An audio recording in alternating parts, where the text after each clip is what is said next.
Okay, good afternoon, Dayo. I don't know if you can. Where's the comment? Dayo, let me know if you are there. And let's go ahead and share, please. I don't have a lot of energy today, but I'm gonna try this. Go ahead, I'm gonna log in on TikTok. Okay, good afternoon, Adedayo. Please go ahead and share. Tell them to Dami I'm on TikTok. And Olakwe Misiri, I think both of them joined TikTok. So I'm on TikTok. So what week is this? Week 3 of What Men Never Say. Go ahead and share, go ahead and share, go ahead and share. I am going to start.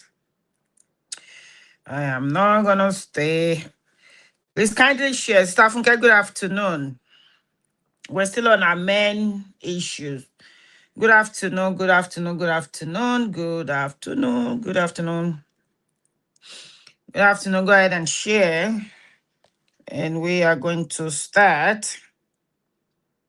This is the 3rd week of What Men Never Say.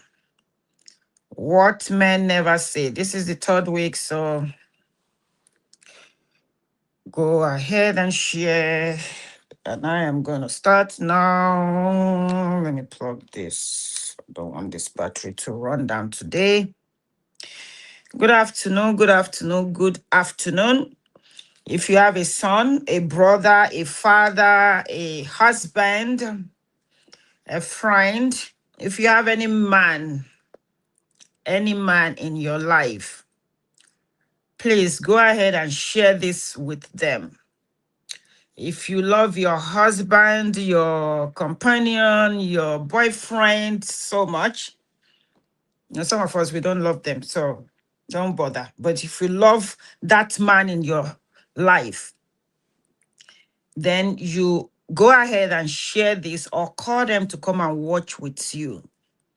And women, don't run away, because everything we talk about men, you want to learn too. You want to learn how to deal with the man in your life. You want to learn how to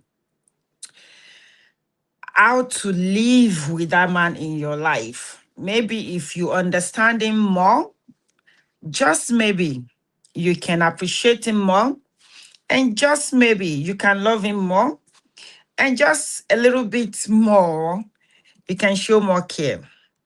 Because sometimes things are not the way they seems to be or look to be. So I started this 3 weeks ago. What men never say. Trust me, I've been doing this for 25 years. They have a lot that they are not talking about, especially to the people they are married to or in relationship with. Good afternoon, Bade Joe. Good afternoon, Staffunke. Good afternoon, Adedayo. I don't understand Facebook and I don't even care to understand them again. They don't share my video. They don't allow people to see it. I don't understand. But I know some people will still see it. So, Kokomi, other one is watching or something. I'll still come on Facebook. Okay. So go ahead and share. If they like, let them distribute it. If they like, let them not. We're still here. I'm still here. What men never say. I'm not gonna. Let me see. Why is this one? Phones don't mess up today. So go ahead and share. I'm gonna start. I'm just gonna start. Okay. I'm gonna start. And please share with somebody. Um, this is something you should be paying. Or me, I am paying my therapist too. I still paid on Monday. On Monday, I still called my therapist because I wasn't feeling okay. I was so messed up, emotionally messed up. And it's not like something happened. You know, sometimes you're just in that mood. And it wasn't mood swing or anything. Somebody say, what's mood swing? I don't have mood swing. It's just sometimes you just think about things and then you stay in that mode of, just leave me alone. Let me go through this by myself. So in those kind of situations, I call my therapist. I pay. You guys don't pay. You are not paying. You will still not share. You will still not call people. Sincerely, the men in your life will appreciate this. So let us start. Let us go ahead and share. I'm going to try and stick to my notes because my brain is not settled, really settled. So I don't want to forget. Which country am I? I am in Georgia, USA. I'm in Atlanta. No, I'm in Lawrenceville, Georgia. I'm in Lawrenceville, Georgia. Good afternoon, everyone. If you're joining me for the first time, my name is Dr. Olubusola Oluwaferomi. I am your therapist. I am your counselor. I am your medical massage therapist, your sex therapist, your relationship and family therapist, your life coach, your alternative medicine practitioner. What else do I do, Dayo? I am your domestic violence advocate. And what else do I do? I'm your prophetess. So I wear all these caps so I can help you. Yes, so I'm here for you. Just make use of it. So we're going straight away. What men never say. And you know what? I was going to post this, and I hope that I will not deviate from what I want to talk about tonight. I don't want to. Oh God, why is this person messing me up like this? Anyway, please give me one. I can't even do this when I'm online. I won't do this right now until I'm done. Somebody just sent me a message that just. Anyway, I'm so sorry. Okay, I'm going to, just because it's a trending thing right now, I want to talk about it. And because I'm an advocate for child molestation and domestic violence, I don't have time to do an extra live stream or show or video. I don't have that time. But I sincerely want people to hear my voice, look into my eyes and hear my voice. I was going to post this.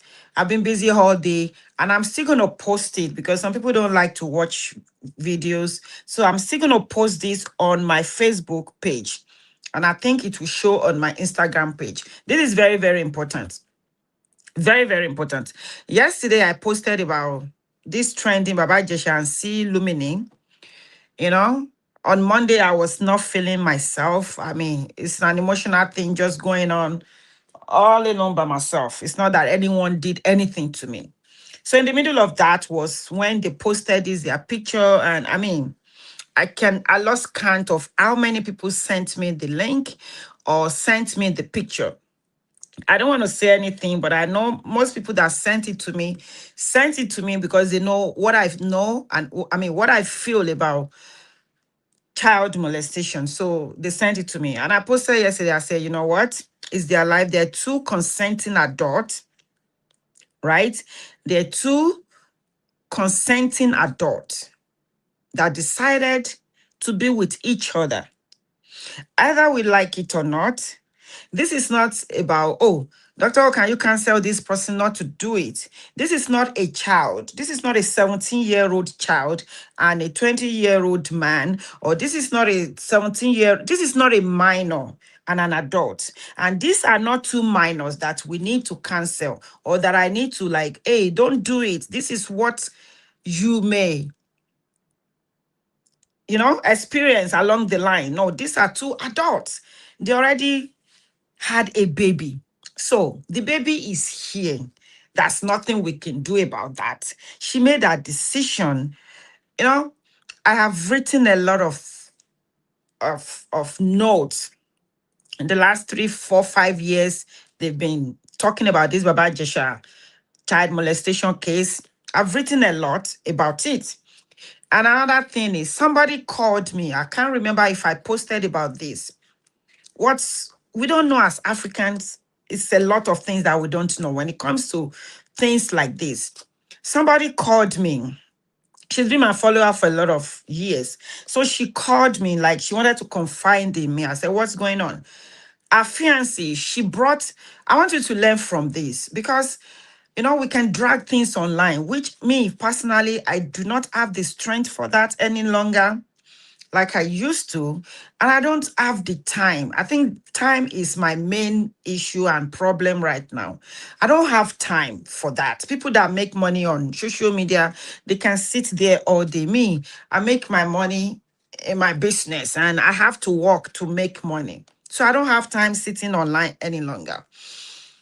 This lady brought a fiancé. I want you to listen very well. She brought a fiancé from Nigeria, right? The guy is already here. I think he already got his work permit or something. He went for an interview. Shared this program.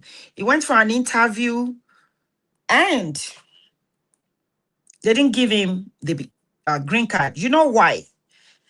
You see, when it comes to papers and, immigration issues, they gave these federal government agents, they have the authority to make discretions.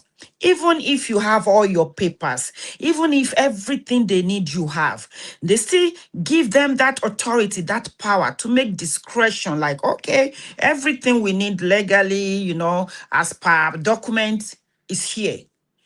Make the discretion. Is this person fit to be in our country? Is this person fit to be within our community? And this officer asked this guy one simple question. It was a simple question that turned around. He just asked him, who is your Nigerian favorite comedian? And guess what? He said, oh, I don't know if you will know that man. They call him Baba Ijesha, but unfortunately, I hope you're listening to me. Unfortunately, some people sent him to jail, and it's like sent him to jail. Why? How? And something that is not your business. But I'm glad he did that because people like that are not supposed to be in our community. Oh, they lied about him, they planned for him, they set him up, blah, blah, blah. And the guy kept saying, hey, and asked him. He was the one that came to tell the wife or the fiancé, oh, like, this is what happened. So, you as a person, you're going to be in the United States. If this thing happened exactly the way you say it, what will you do as a citizen of the United States of America, of as a resident? He's not a citizen, as a resident of this country. How would you handle it? If a family member, if you catch, I hope you're listening, if you catch a family member molesting a minor and you catch them, what will you do? And it's like, oh, they lied against him. He was framed. It's like it was framed. Okay, I'm asking you now as an officer. Let me play the scenario for you. How would you handle this same case? And he said, well, it's not like you raped her. No. Before that, the officer said, well, he knew this case. These people are not foolish. They know what is going on. They they know what is going on in your country more than you know it. So he said this guy immediately went on Instagram, boom, went on Linda Ikeji's page and was reading. He did not know. Like, okay, how would you handle this case? And he said, well, it's a family thing. I would just call and, we discuss it. He didn't rape her. He didn't have sex with her, blah, blah, blah. And the officer said, oh, really? So are you telling me this Baba Ijesha is not guilty? And he said, no, they framed him. And the officer repeated, but he was convicted. This was last year's summer. It wasn't even out. It wasn't released by then. But it's in prison. It's a convicted. And it's like, no, he was framed. He kept saying he was framed. And the officer asks you, okay, let's assume this one was framed. If you walk in on an adult that is a family member, touching a minor in an appropriate way, what will you call that? He had no answer for that. And then he asked him again, okay, let's just assume you catch him like, okay, this is not about being framed. This is about an adult. It's not like you helping her to comb her hair. It's not like you're trying to help her dress up. You're touching a child in an appropriate way. What will you do? How would you handle this? And he said, well, they will just talk about it and, and the guy said, oh, really? You will not call a police? You will not call a police? And he said, no, this is not a police case. You see, some of you, some people, don't let me say some of you because I have smart followers. Some people are so daft. If I tell you how many Nigerians are in prison in this country for child molestation, you will not believe it. Some of the things they do back home and they think, okay, and so what? They know. You're an adult. You're doing what is not right. Of course, now, when you're molesting a child, nobody needs to tell you. You know your intention. It is not like you just helping her brush her head. It is not like you just helping. No, you know what you're doing to this child. As little, as young as these children are. Do you understand? I have told you my own story. When I was 7, this neighbor that wanted to molest me, it wasn't successful. I still remember his face. I still remember his name. I still remember every single step. Ask me some things that happened last week I cannot remember. Ask me for my business phone number right now, and I'm not kidding you. Brain me right now, I can't remember things like the only number in my head is my personal number. Any other number on long bango. Do you understand? We talked about trauma. Don't say, doctor, you have dementia. No.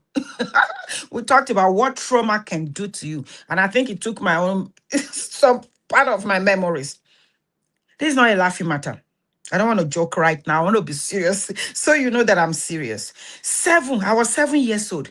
I became an instant defender of myself from 7. See what an adult had turned me to be. Somebody was telling me yesterday, like, Doctor, you always behaving like a man, like you have this aura around you, like you stand gidigba.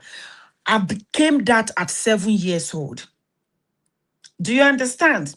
And I think the only person I ever told about how I have had attempted molestation, attempted rape on me growing up was my ex-husband.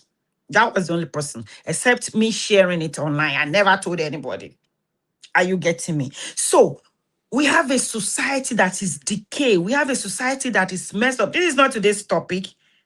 I just want to talk about this because that's the trending thing. And I posted something yesterday on my Facebook, and a lot of people are like, are you supporting Baba Jeshami? Do you know how many articles, how many epistles, how many videos I did about this man myself? I advocate for child molestation. Why would I support an abuser?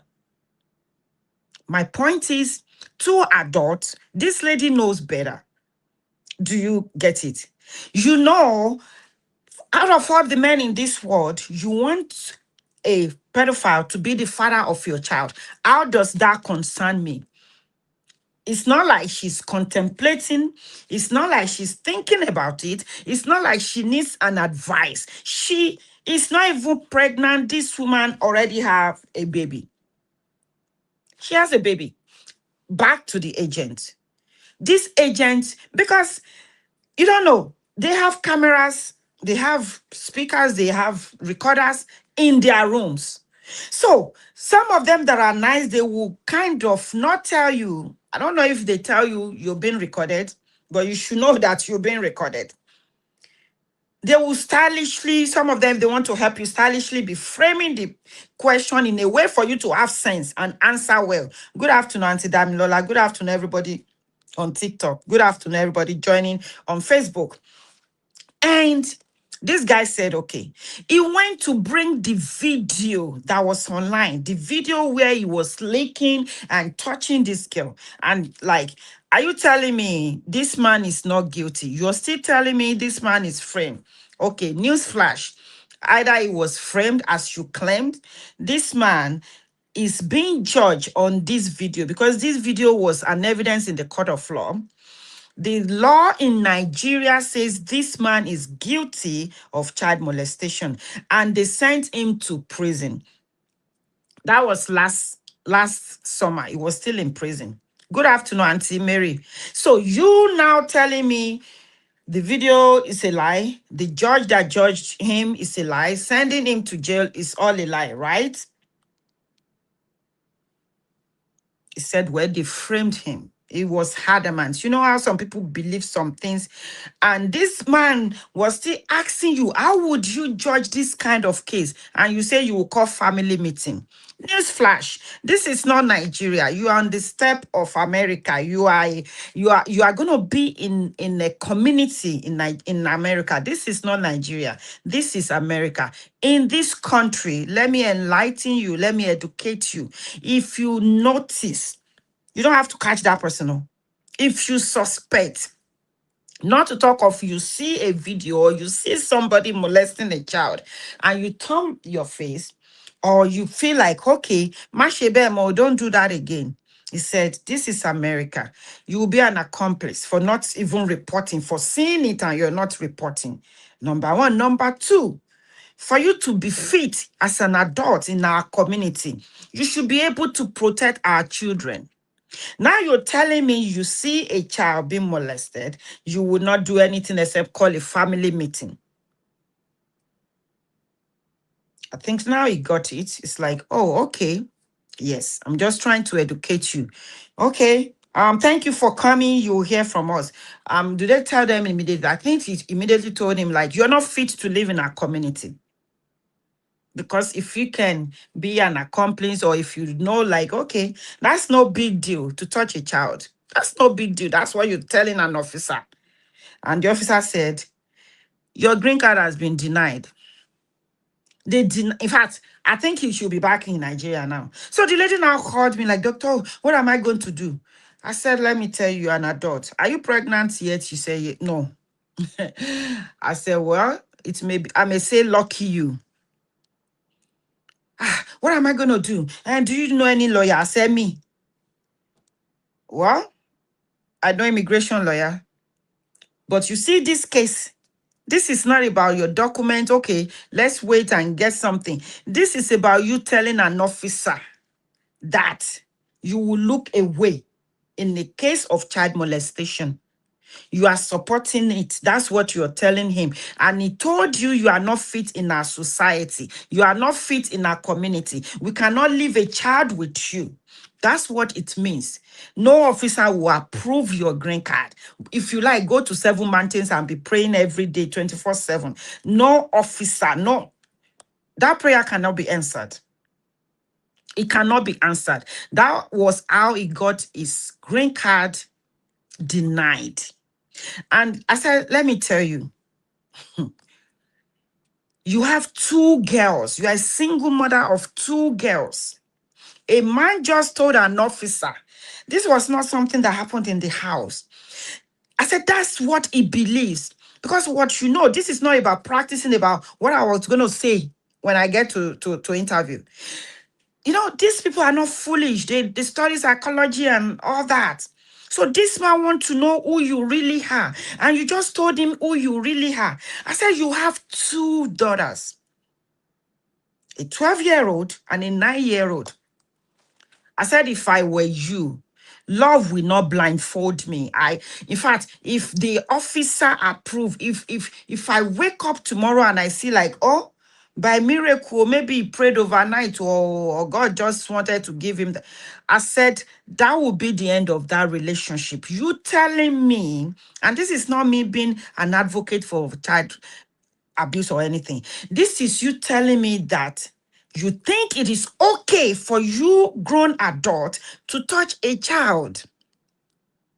Or you telling me there's nothing wrong in an adult touching a child. You can never be around my kids. Lie, not to talk about me now marrying you. I said, I'm not going to tell you what to do. You're an adult. This is your choice. Even if they help you give him green card, this is your choice. You make a choice to be with this man or to let him go. That agent already helped you to figure out who he really is or how he thinks. He may never touch a child. He may never touch a child. I'm not saying, no, definitely it's a, but for him to think there's nothing wrong, I don't care about what anybody believes. I saw that video. They're still saying it was a script. That's not a script. I was telling that my friend that called me yesterday. I said, let me tell you, if they're gonna bait you with anything, they suspect, okay, you are a thief. You are the one that is always going to the pot to steal meat. Guess what? They will put meat and count it and set you up to go and take that meat. That's the kind of setup that I think you mean, oh, but they think it was a script. That was not a script. Some of us are not stupid. I've been doing this job for 25 years. I have seen, I have interviewed, I have sought cases about child molestation, terrible, terrible ones. So I know the real thing when I see the real thing. They set you up, they bait you. They will bait you with what you can do, with what they think you can do. So it is not for you to fall into the trap or to prove that you are not who they think you are. Either that woman set him up with a CCTV camera because he must have done something in her presence or that she knows, oh, it was revenge. Maybe they were in a relationship. I'm just saying maybe, oh. Maybe. And she caught him with a minor. And like, okay, I'm going to catch this person red-handed. That was what being caught red-handed means. I'm going to catch you red-handed. I noticed somebody has been coming to my office to steal something. I'll put a camera somewhere. That's what CCTV is for all about. I have like 4 around my house, you know, like, okay, there's no angle you can come into my house. a camera is picking you. Even cars that are driving JJ on the road, my camera is picking them. So you've been coming to steal my mango, and I'll be like, okay, who's been coming to this house to steal something? Definitely the camera will catch you, either two at the front, two at the back. Something will catch you like, okay, it's Timide that has been sneaking into this house. Do you understand? That's what I believe. Yeah, Princess must have suspected something. I don't believe you just set somebody up. There used to be, I don't know if they're still doing it because I don't watch TV any longer. They call, I think, I can't remember what name they call it. What they do is they will bait adults that are soliciting sexual whatever from minors. Maybe bait or something. I can't remember. The last time I watched this thing was before COVID or after COVID, was when I just lost interest in TV. They will bait them. So you're soliciting sex from a minor. They will give, I mean, you will not know it's an adult at the other side responding to you. They will set them up to the point that you will come into that house to meet a minor. This minor is telling you, I'm 14 years old. You say, oh, I'll make you feel good. This minor is telling you, even a 17-year-old is still a minor. You be like, oh, you look beautiful, you do this, everything. They will make you come into the house. Sometimes they will make you to the point of you already take off your clothes, and an adult will walk in with the police. You can't say, no, it wasn't me. Your number is there, or the chat is there. Do you understand? So setting somebody up does not make sense. They will set you up with what you know how to do. What you like to eat, it's what they will give you. Even if your enemy is going to come in your sleep. Guess what? You see that obelala sekpo that you love is what your enemy will come and poison you in your sleep. You see that ikokore that you love is what your enemy will come and poison you in your sleep. If you believe spiritual, I'm just diverting to that one. So that is that. So me saying they are two grown adults that chose each other. Because trust me, if that Lumini is my sister and she's married to Baba Jesha, as she says they are married, I will never go to her house. Maybe as an adult, I may. My children will never near their house. That man, now because he's my in-law, he will never near my children. He will never near my children. You were caught. The law saw you as guilty, sent you to jail. You know the most annoying thing for me in all this. Yeah, we can give him second chance. He already served his time. He came back proving he was innocent. He was set up. Just shut the fuck up. Sorry for my language, and say, okay, motilo motideo. I am sorry if I have offended anybody. That does not reverse what you did. But you're saying I am sober. Whatever you have done, I mean, this man exercised all his appeal, cannot think. The court is still telling you you are guilty. So go and keep proving that to people that believe you. Me, I do not believe he is innocent. An innocent man, he's so arrogant about it. He's so full of himself. And now, personally, I know, like, okay, if Lumini can say, come on, baby, I believe you, I can marry you, I want to have your child.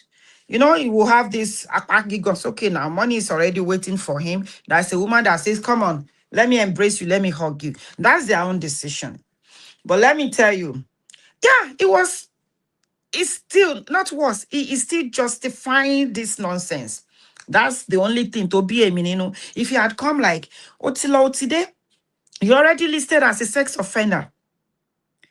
Do you understand? Women, even men, let me tell you this. And I say this a lot in therapy. And as a grown adult, middle-aged 55-year-old woman, me, you know, I found love. Or I'm looking for love, or I still want to settle down, or I want a companion. It's okay as a grown adult. The effect is minimal because now mostly you're dealing with this person, you're dealing with this man. But if I were younger, this is what I tell my girls. Do not be desperate. Be very, very careful. Think deeply. Do not just jump. You see, the person you make your partner, Emma Bao, please. The person you make your partner has a lot to do with your future. I wanted to post that. In fact, multi-type, I typed it. I was just been busy all morning and I'm still going to type this because this is very, very important.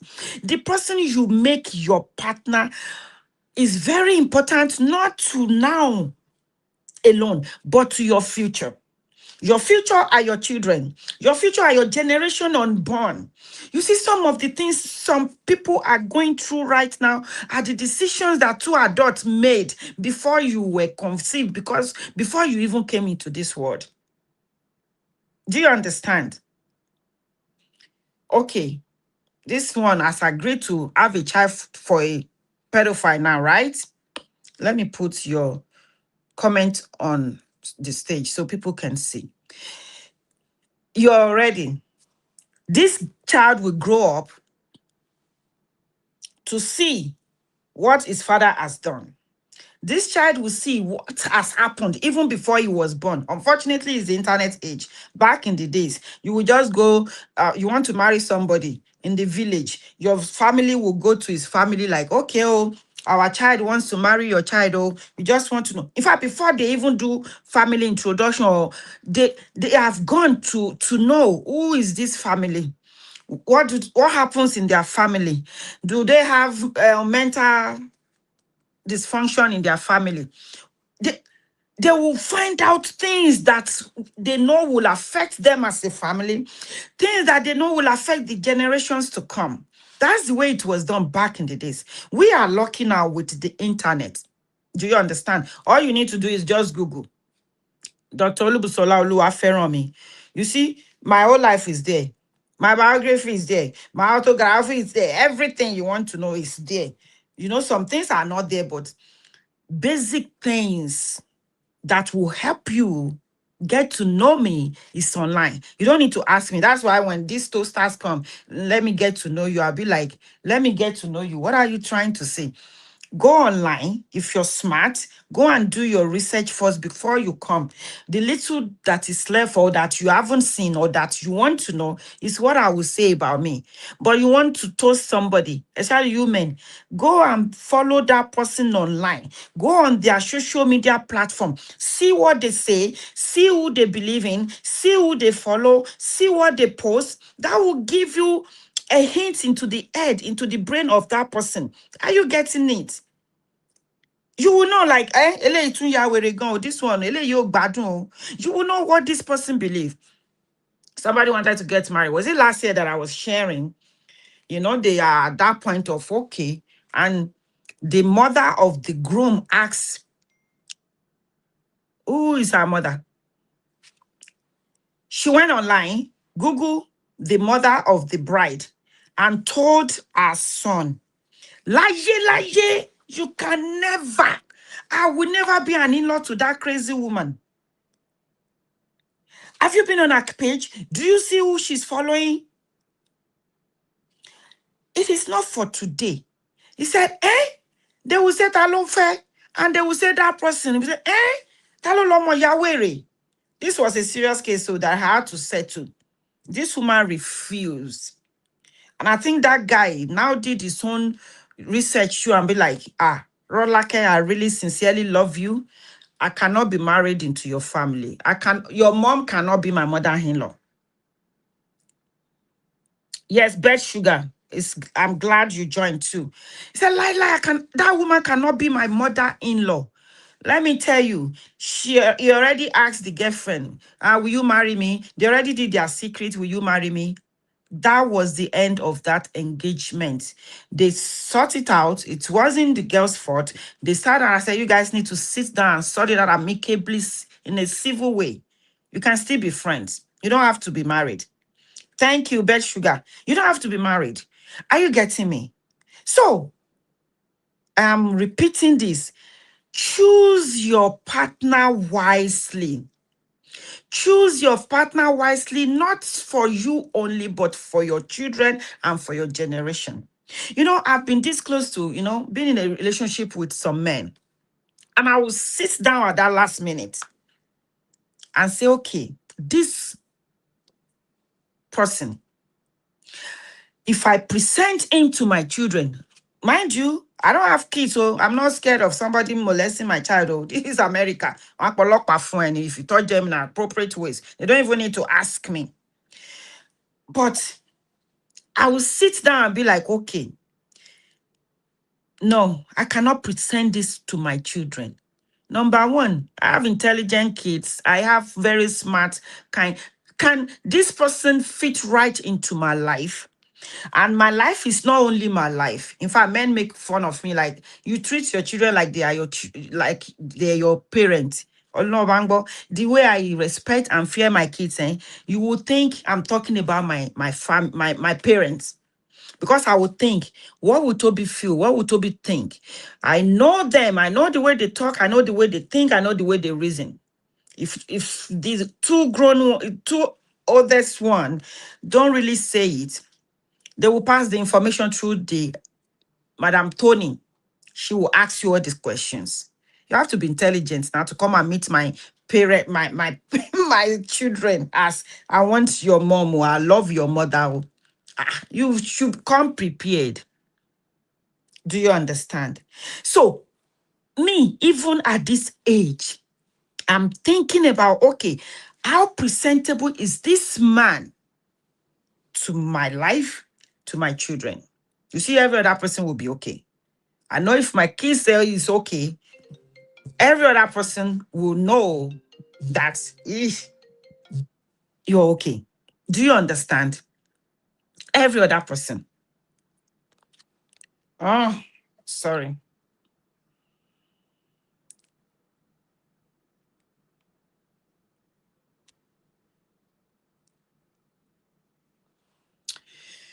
Okay.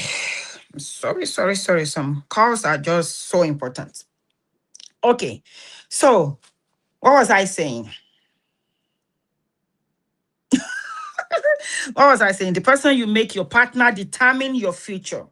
Be intentional to choose your partner wisely, not for only you, but for your generation to come. So, whatever you choose for you now is gonna speak down the line, down the road, down like, do you understand? People still tell me about my father.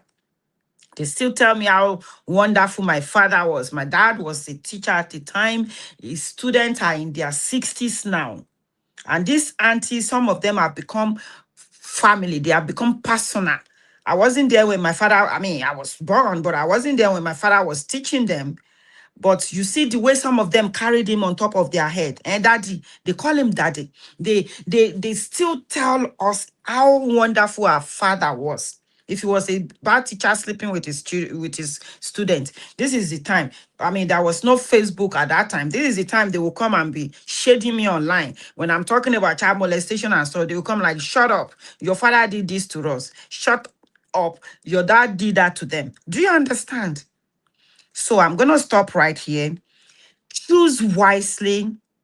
Know that whoever you're choosing, as that is a woman or a man, know that your children will not be cursing you like, how did you choose this kind of father for us? Choose responsible adults to be in your life because it will affect your generation to come. I was having a discussion with a client and she was really, really angry. They're planning a wedding for our daughter. And she said, Doctor, I cannot believe. I mean, they've divorced. She's a single mom. I mean, she's okay. He said, Doctor, honestly, if this man is not alive, I am capable to do this marriage myself. I said, I know. So what's the problem? He said, I can't even tell you what this man want to contribute from nowhere because I'm kind of like in a similar situation. I said, you know what?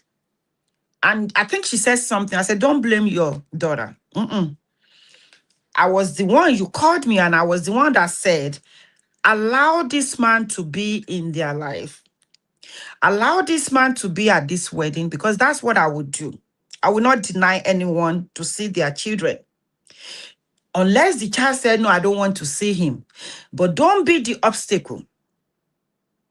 It's very irresponsible. It's not, it will bring, it probably will bring the whole city and not contribute. I say, okay, if you have to do it, how much are they charging you per plate of food? Tell him how many people you are bringing, you will pay for their food. If it's not paying for anything, you should be able to pay for the food of the people he's bringing.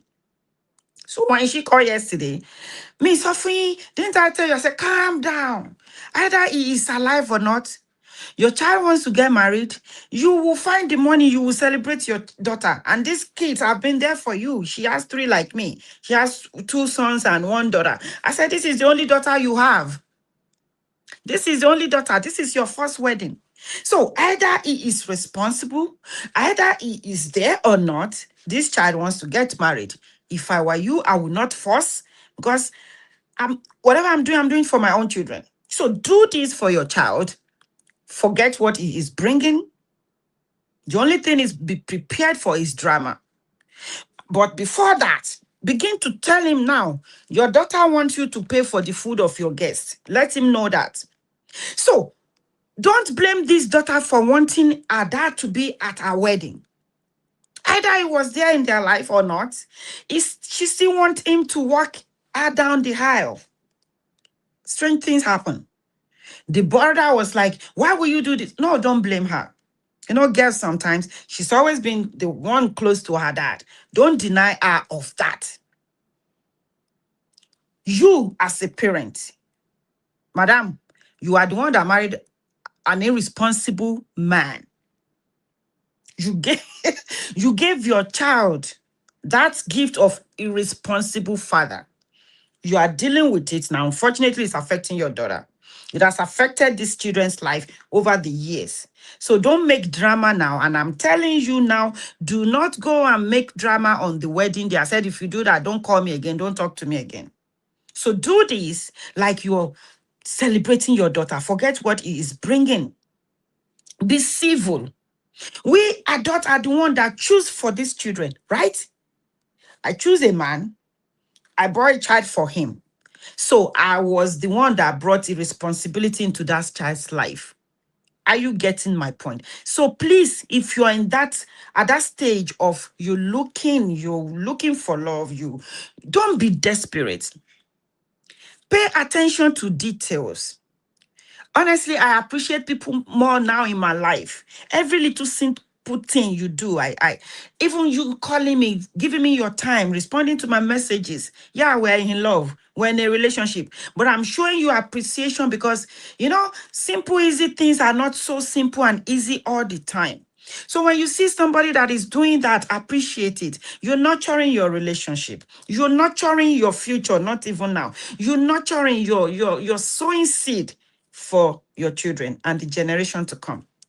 So I have 1 hour to go into today's topic.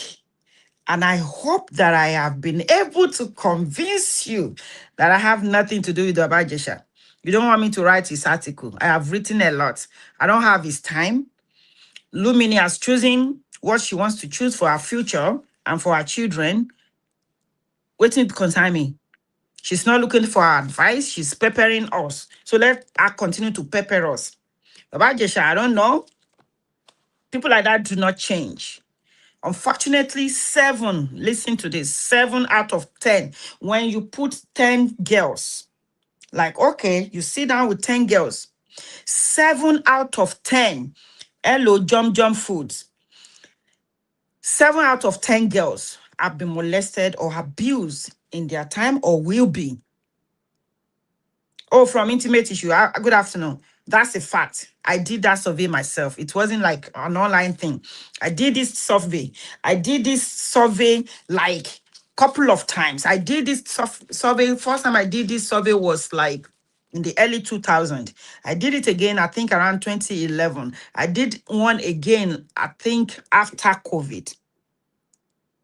Do you understand? There are no rehabilitation for people like him. There are rehabilitation, but for people like Baba Jesha, do you know this man is still saying he is not guilty? Even though we know he, oh, may you be on Facebook. Okay. How do you rehabilitate somebody that is okay, an alcoholic? If an alcoholic walk into this place now, maybe forced by his daughter or his somebody forced him or paid for his therapy, and you're sitting down with the therapist telling me it's a lie, I don't drink. I will take your word for you that yes. Do you understand? You can rehabilitate somebody. How sure are you that he has not done through neuro rehabilitation? Maybe. I mean, Dr.O of Lagos, just maybe. But let me tell you, acceptance is the first step of healing or any rehabilitation. This man is saying he is not guilty and he's so arrogant. He's not sober. If you're not sober and you don't agree, okay? How? Oh, Bukola bed sugar. Okay. How do you do neuro or any kind of rehabilitation? Do you understand? How? You cannot be healed if you don't accept that you're sick. No. Oh, doctor, oh, you're sick. I'm saying, no, I'm not sick. A friend saw me yesterday. It's like, what is wrong with you? I said, I'm fine. He said, no, you are not fine. I know you very well. You're not cheerful. You look dull. This is not the Dr.O that I know. And sincerely, I know I wasn't okay. I just had that mood since Monday. And I said, I'm fine. I don't want him to be troubled about me. Do you understand? So I said, I am fine. He said, I know you. I've known you for 5 years. So I know I know you. I know our own Dr.O. This is not our own Dr.O. And I laughed. I said, I don't want to trouble you. I'll be fine. He kept pressing me. I said, just leave me alone. Do you understand? But I know. Then later I said, you know what? You are right. I am not feeling me. Apart from emotionally down a little bit, I said, health-wise, I feel heavy. I've been saying I want to lose weight. Do you understand? So yes, I'm not okay. So people that know me, when they see me, especially when they see my face, they know that I'm not okay. Even if you call me on the phone, just saying hello, doctor, you will definitely know that I am not okay. So people that know me, I cannot lie to them. And if I do not accept that something is wrong, they cannot help me. I cannot help myself. Do you understand? This man is still telling us he is not guilty. He has exhausted his appeal. They are still telling him he is guilty. You already served the term. You already listed as a sex offender. You're still saying you are not guilty. How are you going to get rehabilitation? You're not going to be rehabbed. No. Go possible. So for me, I believe he's guilty. I believe he's too arrogant. He's not sober. Whatever they want to do with their life, not them sabi. Um, I understand what you are saying, and I fight for female gender rights a lot. Yeah, that's a lot you and I does not know about the case. That's a lot we do not. I don't want to drag this. I've talked about 1 hour, which I did not plan for. That's a lot we do not know. But I'll tell you my point. I've been working with this kind of people. I went to the most notorious correctional facility in California. I was doing a survey for behind the bar people. As a matter of fact, I went there. Let me tell you this story. Let me tell you this story why I will never trust anyone that was caught, because a lot of people are not caught. A lot of people in our midst are not caught. Do you understand? They've and molestation is not the only form of. Yesterday I wanted to post about. I wanted to enlighten, educate people about this same topic. So I went, and you can Google it too. This may not be in Nigeria, but if you live in a civilized country, just go and Google sex offender near me. And I tell people all the time, when you still have children growing, even you, I live in a very, very good neighborhood, very quiet, very safe neighborhood. Okay? Very quiet neighborhood. So it's not like I'm worried. But before you move, before you rent, before you buy a house, go and Google. When you already know, okay, I want to live in Gracie, just Google sex offenders around me, sex offenders near me. It will give you pictures, give you name and their offense. So yesterday is on this phone. I don't want to cut TikTok. So yesterday I went, I said sex offenders around me. And then I went again to Google to ask ChatGPT, like, what are the offenses that will make you registered as a sex offender? It's not on, sexual harassment. You touch somebody where you're not supposed to touch them. You harass a co-worker. Your boss is as a matter of fact, I'm going to post it because I already downloaded it. They listed about 20 offenses. 20 offenses. If you sit down, you see men, they will sit down, they will be touching themselves. That's a sexual offense. You don't expose yourself to somebody unless it's consenting. So this is not about child alone. So when you commit any kind of sex offense, you will be listed. If the court find you guilty to the point of, because I don't think it's every state or every I don't know how they determine who is supposed to be listed. They will list you. So you want a job, they're downloading you. Let's see what he has done. You cannot live around, I think, certain miles to a school. It's a big deal. I don't know why Nigerian you just water down serious issues. That's why our society is messed up, totally messed up.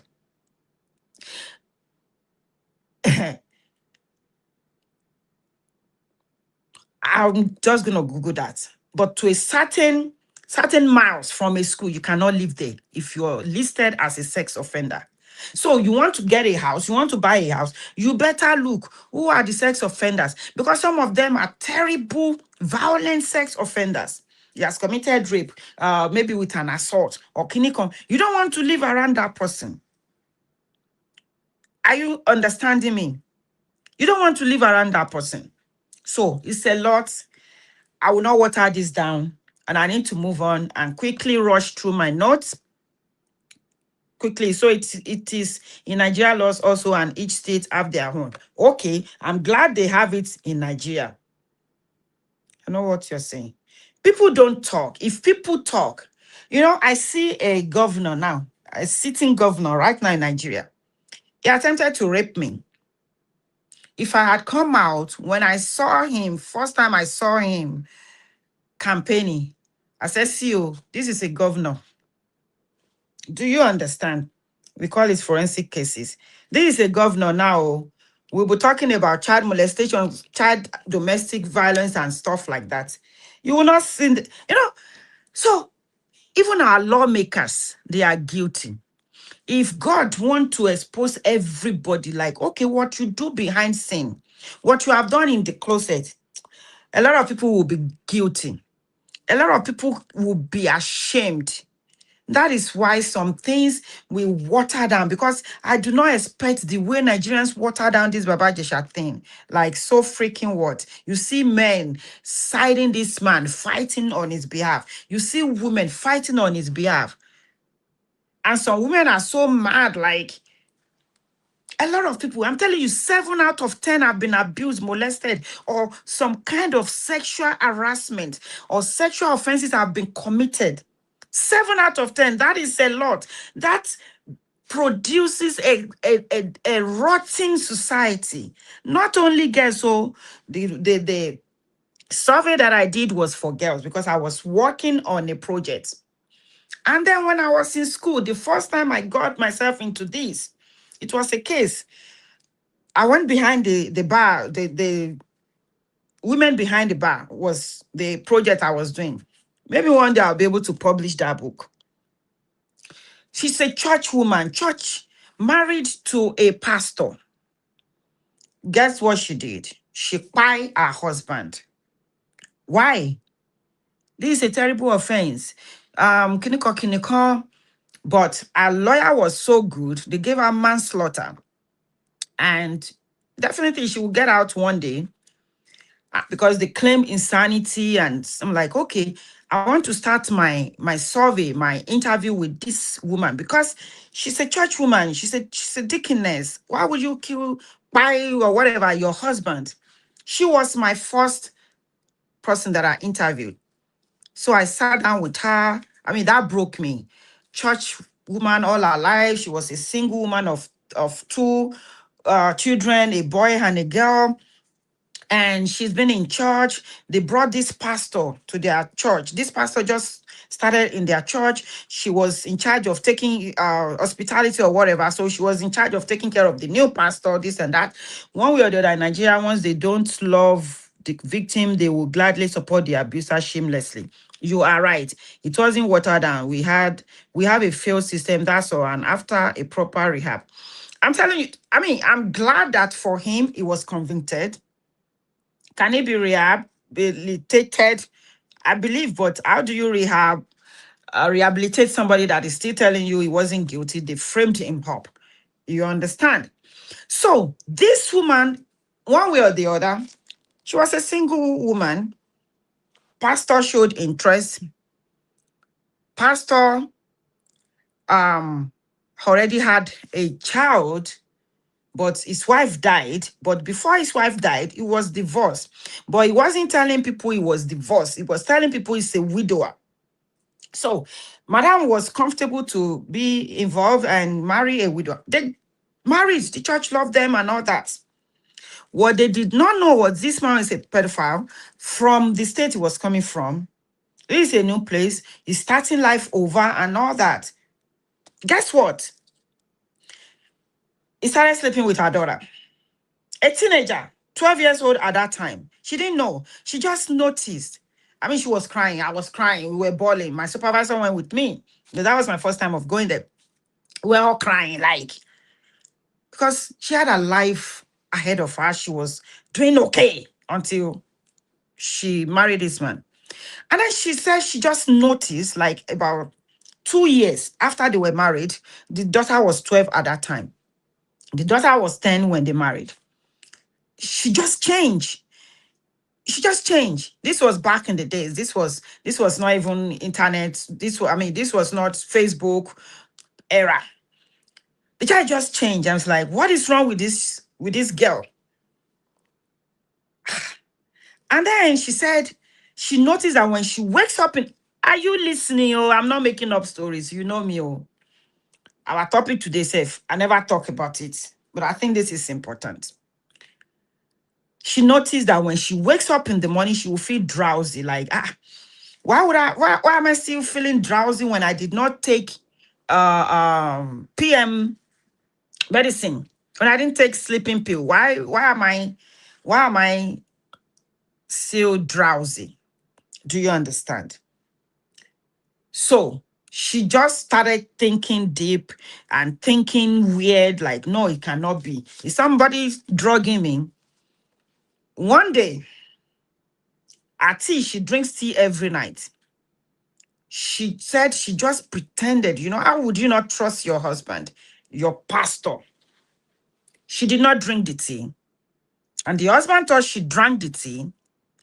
And she said just about 2 a.m., she was just hearing some sound. And she woke up. The husband was not in bed. He was not in the bathroom. She now tiptoed all the way to our girl's room. How?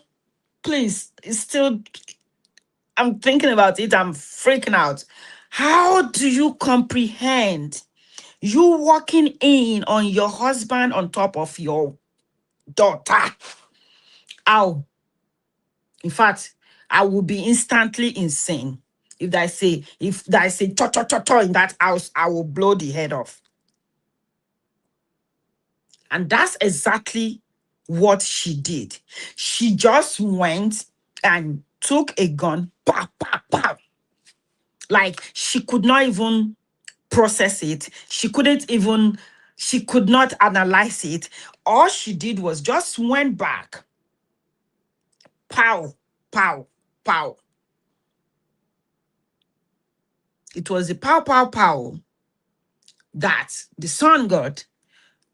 The son did not even know where that came from. He just called 911. And I went to see her in prison. you know like, they were still waiting for an appeal at that point or something.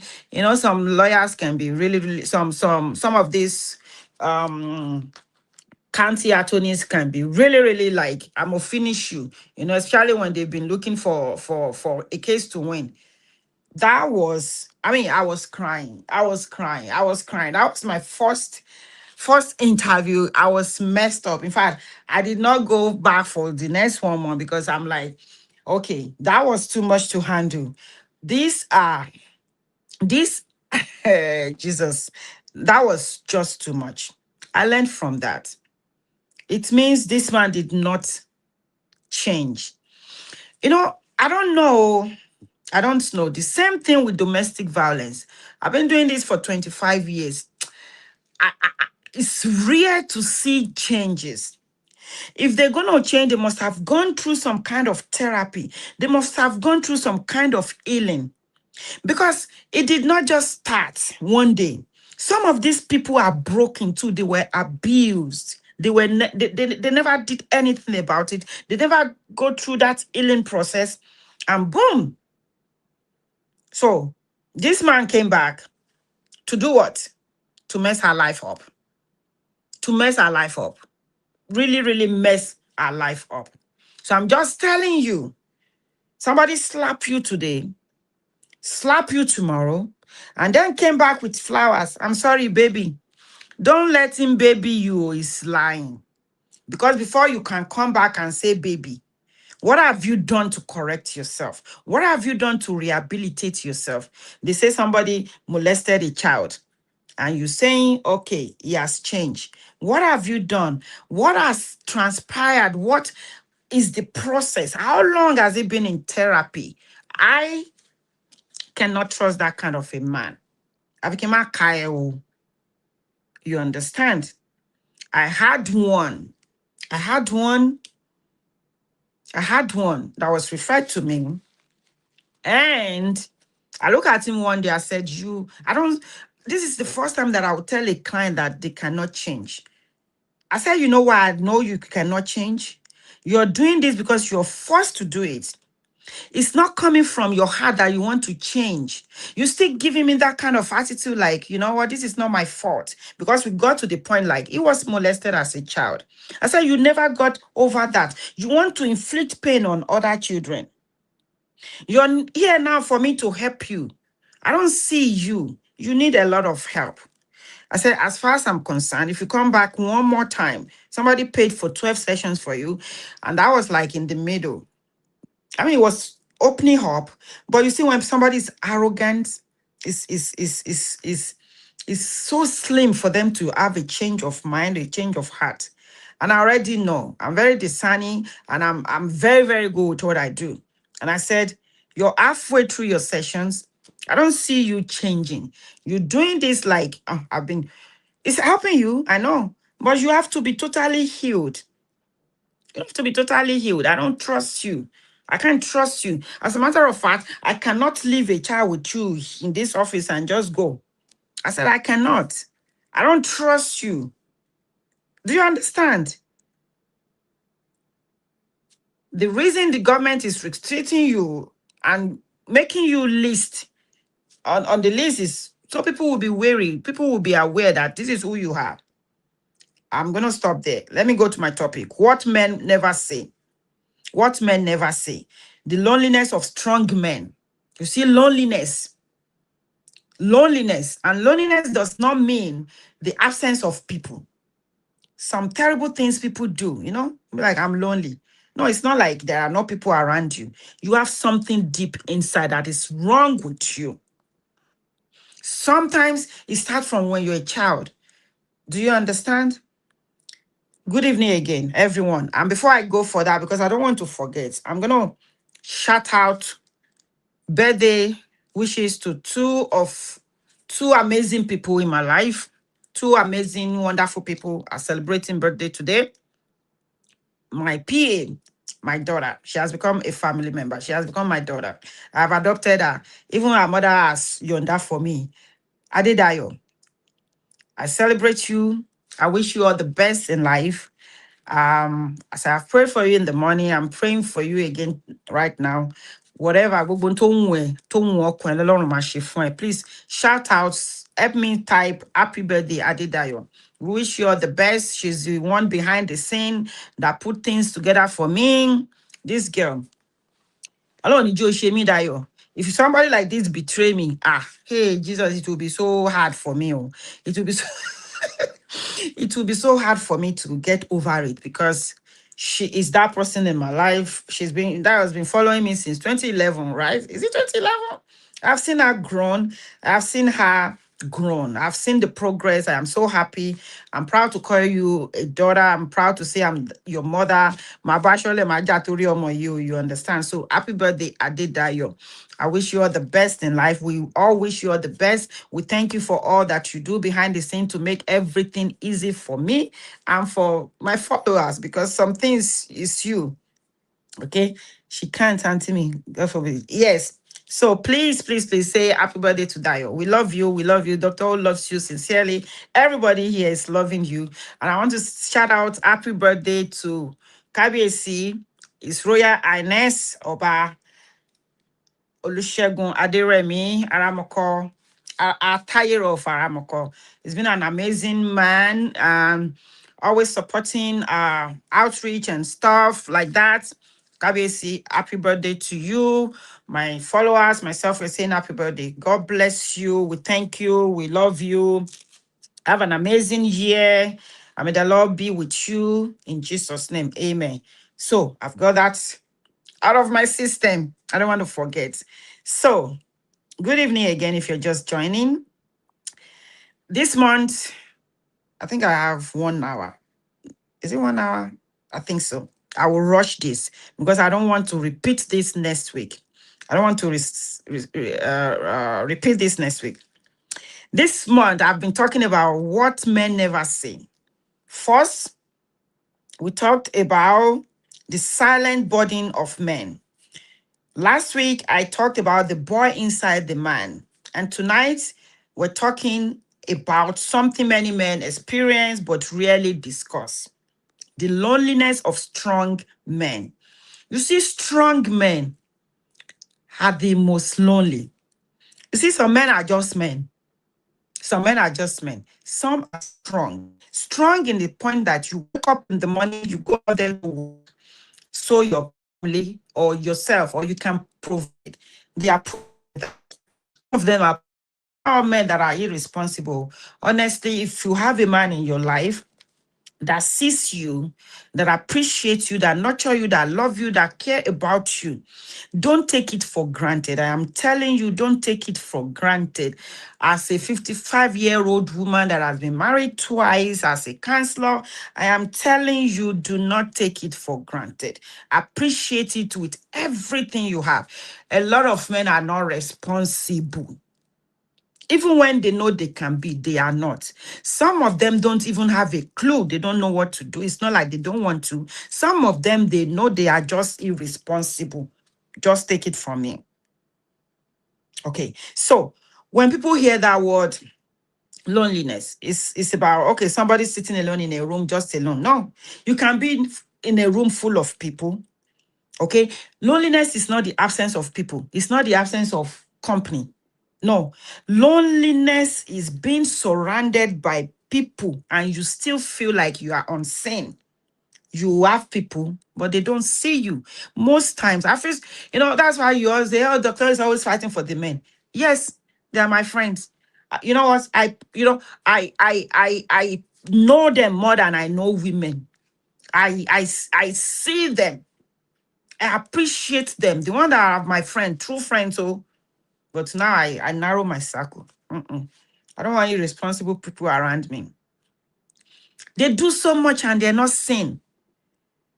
Most times, it is what they have that you want. Even the wives, the mother, the father, the siblings, the children. So you're just the one doing everything. They don't see you.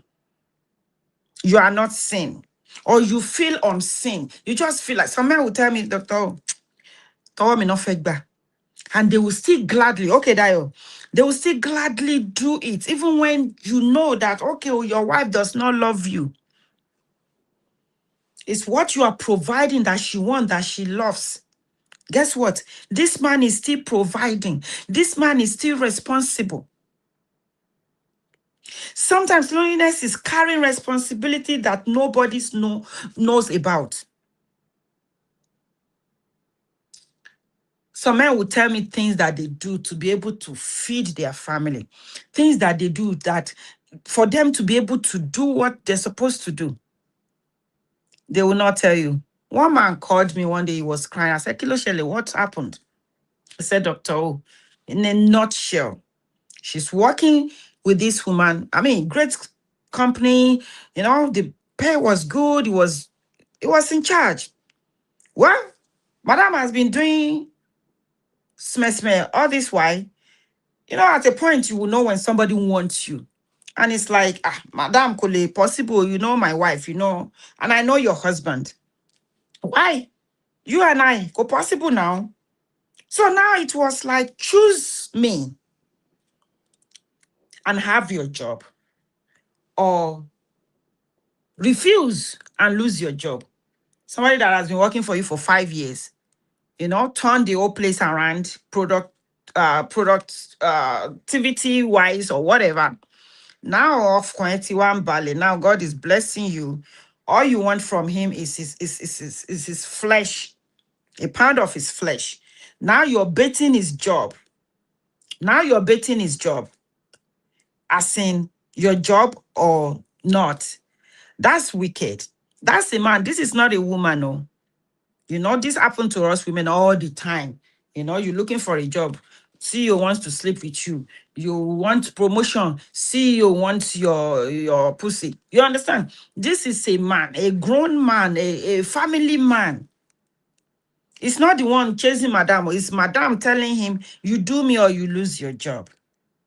He was crying. I said, we will pray that God will frustrate her.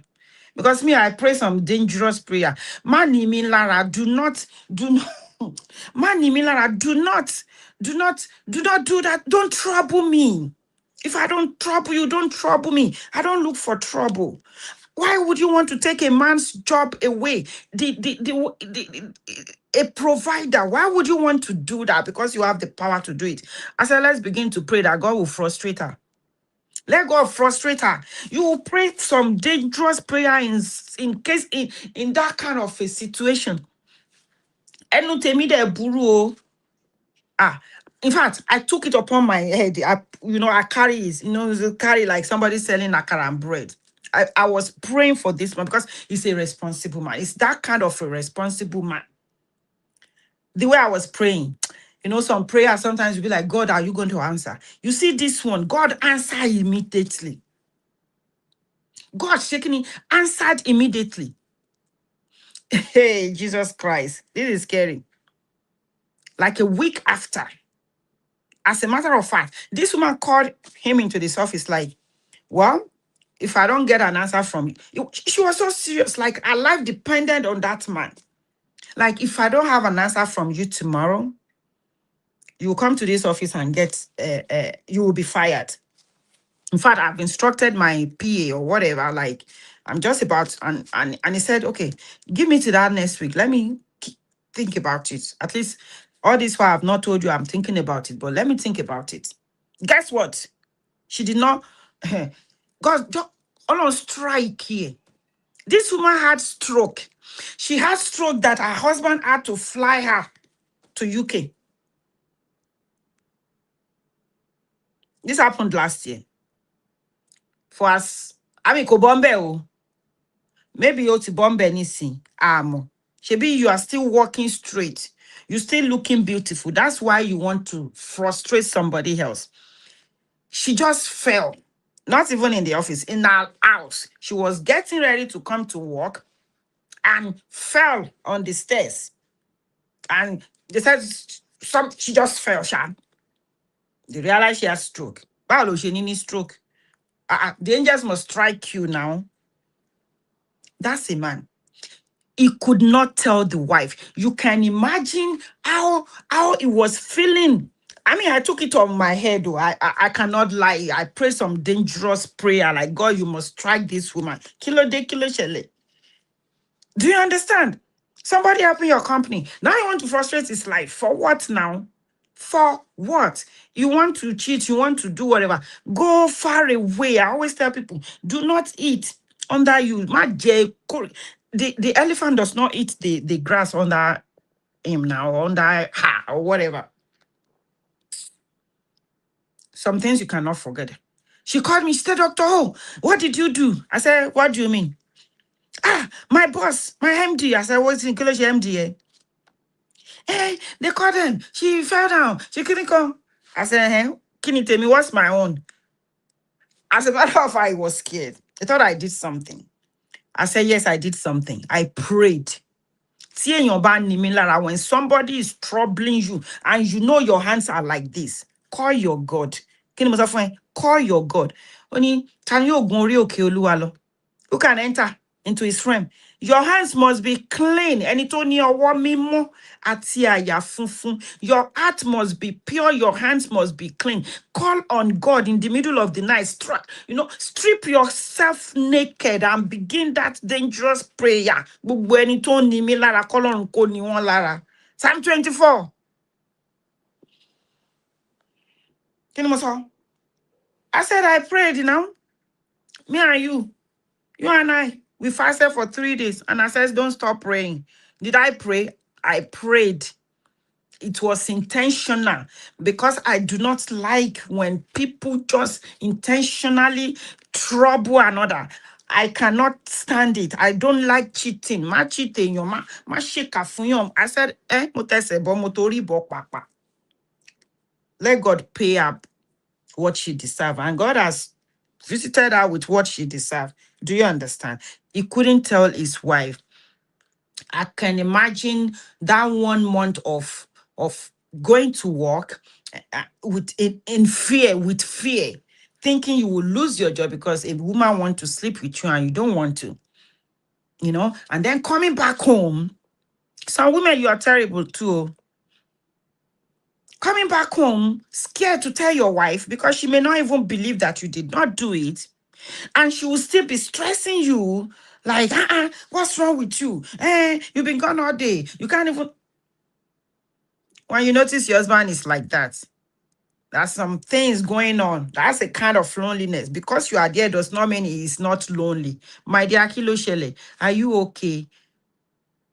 What happened today? How was work? Text him in the middle of the day. How's your day going? If you can give him that peace, if you can give him that assurance that you're there for him, your husband will not be thinking, oh, I cannot discuss this with him. If that kind of thing happens to your husband and he cannot open his mouth for you to trust that he is saying the truth, that's not marriage. That's not a good relationship. My dear, what's going on? What happened? How are you doing? How is work? Text him the middle of the day. You know he's on his way home anyway. Text him again. Baby, are you on your way? What are you going to eat? Do something, say something, be nice, be nice, be nice. Some of them, they have this weight that is as heavy as carrying the whole world on their head. They still have to provide. Guess what? You're still gonna make love, because if it does not, that is when you will think, okay, Bimbo at his office is the one that has been sharing bed with. Some of them, the reason they cannot sexually perform is the weight on their head. It affects their libido. It affects their erection. Loneliness. It's not all of them that are dogs. It is not all of them that are irresponsible. It is not all of them that you cannot trust. Give them that chance. Many men know exactly what I am talking about. If you know what I'm talking about, say, Dr.O, I got you, or I hear you. This man is the man everybody depends on. You depend on him. Your children depend on him. Your family depend on him. His family depend on him. Some friends depend on him. Siblings depend on him. Neighbor self will still knock your door and say, Baba Bimbo, I'm needing money to help him. The staff, they depend on him. Everyone depend on you. Thank you, Michael.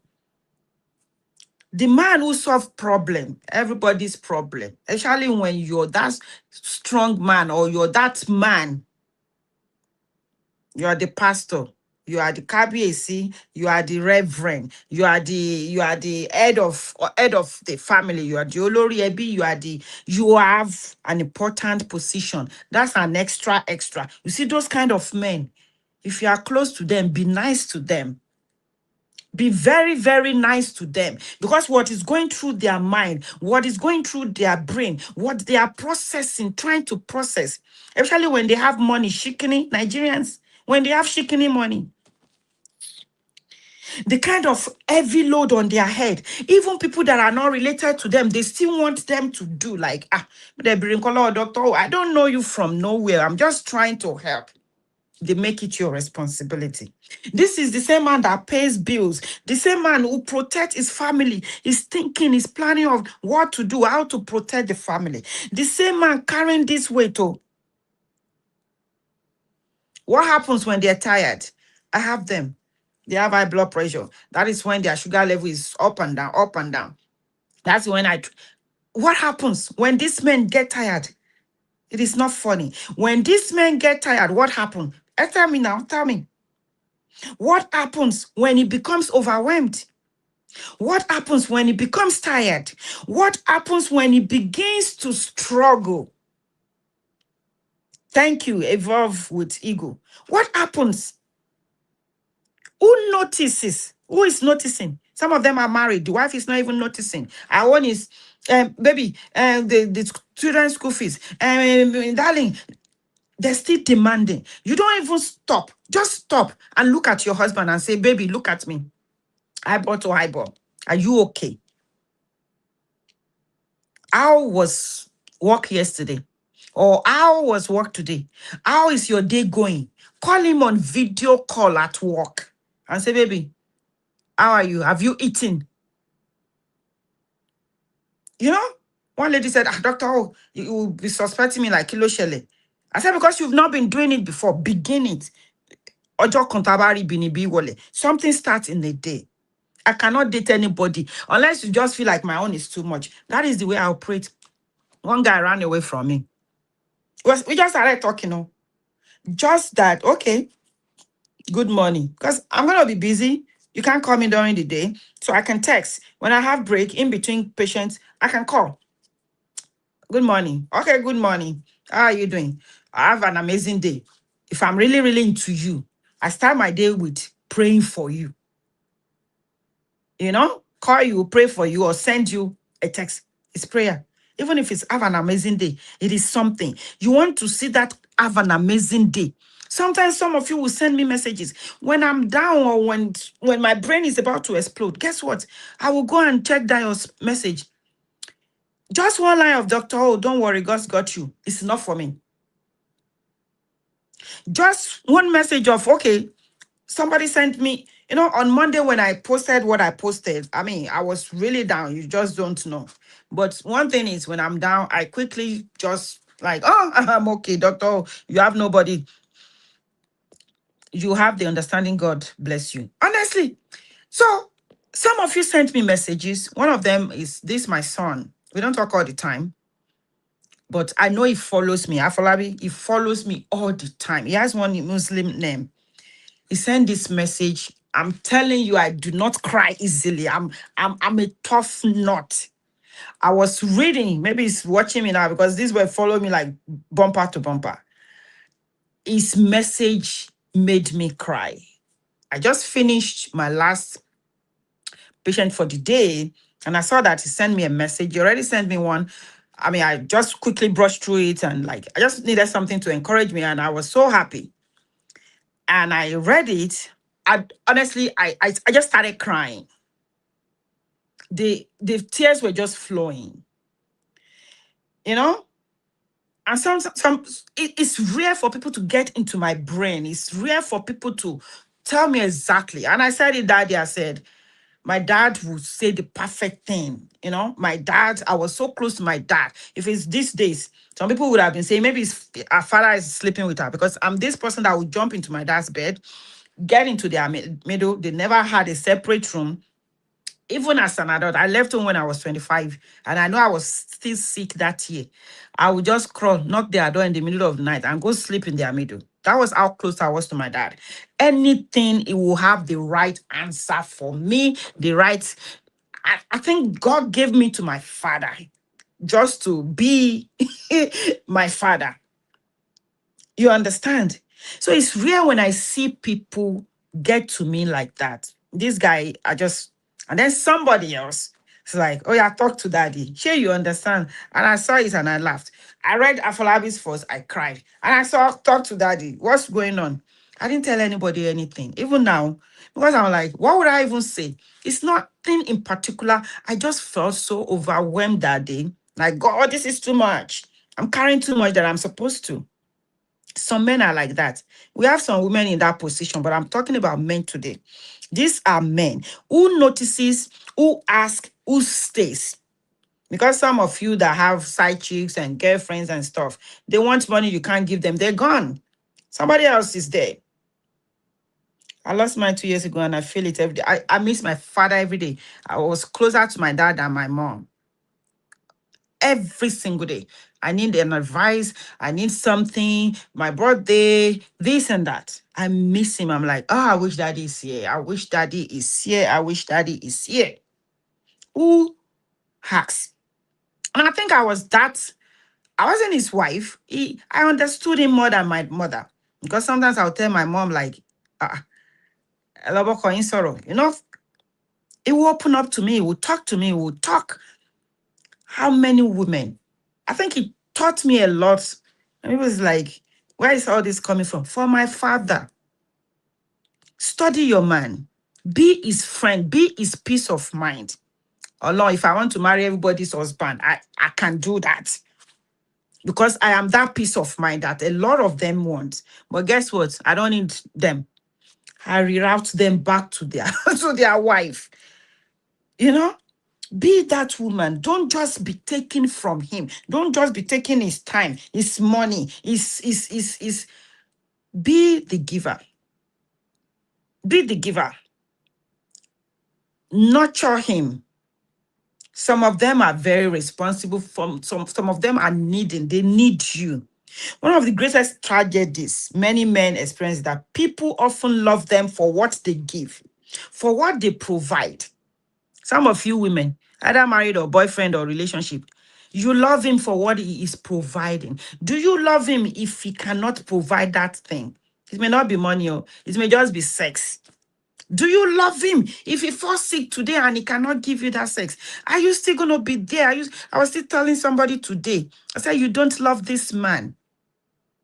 You don't love this man because if you love this man, he's been there. You told me he's been there for you all your life. This man has been a provider. He's been that good man. He is sick now. You're treating him like a plague. I say you don't love him. You love what he was giving you. And now that he cannot provide what you love him for, boom, love this fuller. A caregiver is taking care of him. Yes. I said, what about you, the wife? Even if the caregiver is there that will clean him up, give him a bath and all that. I said, if that's my husband, my hands are still working.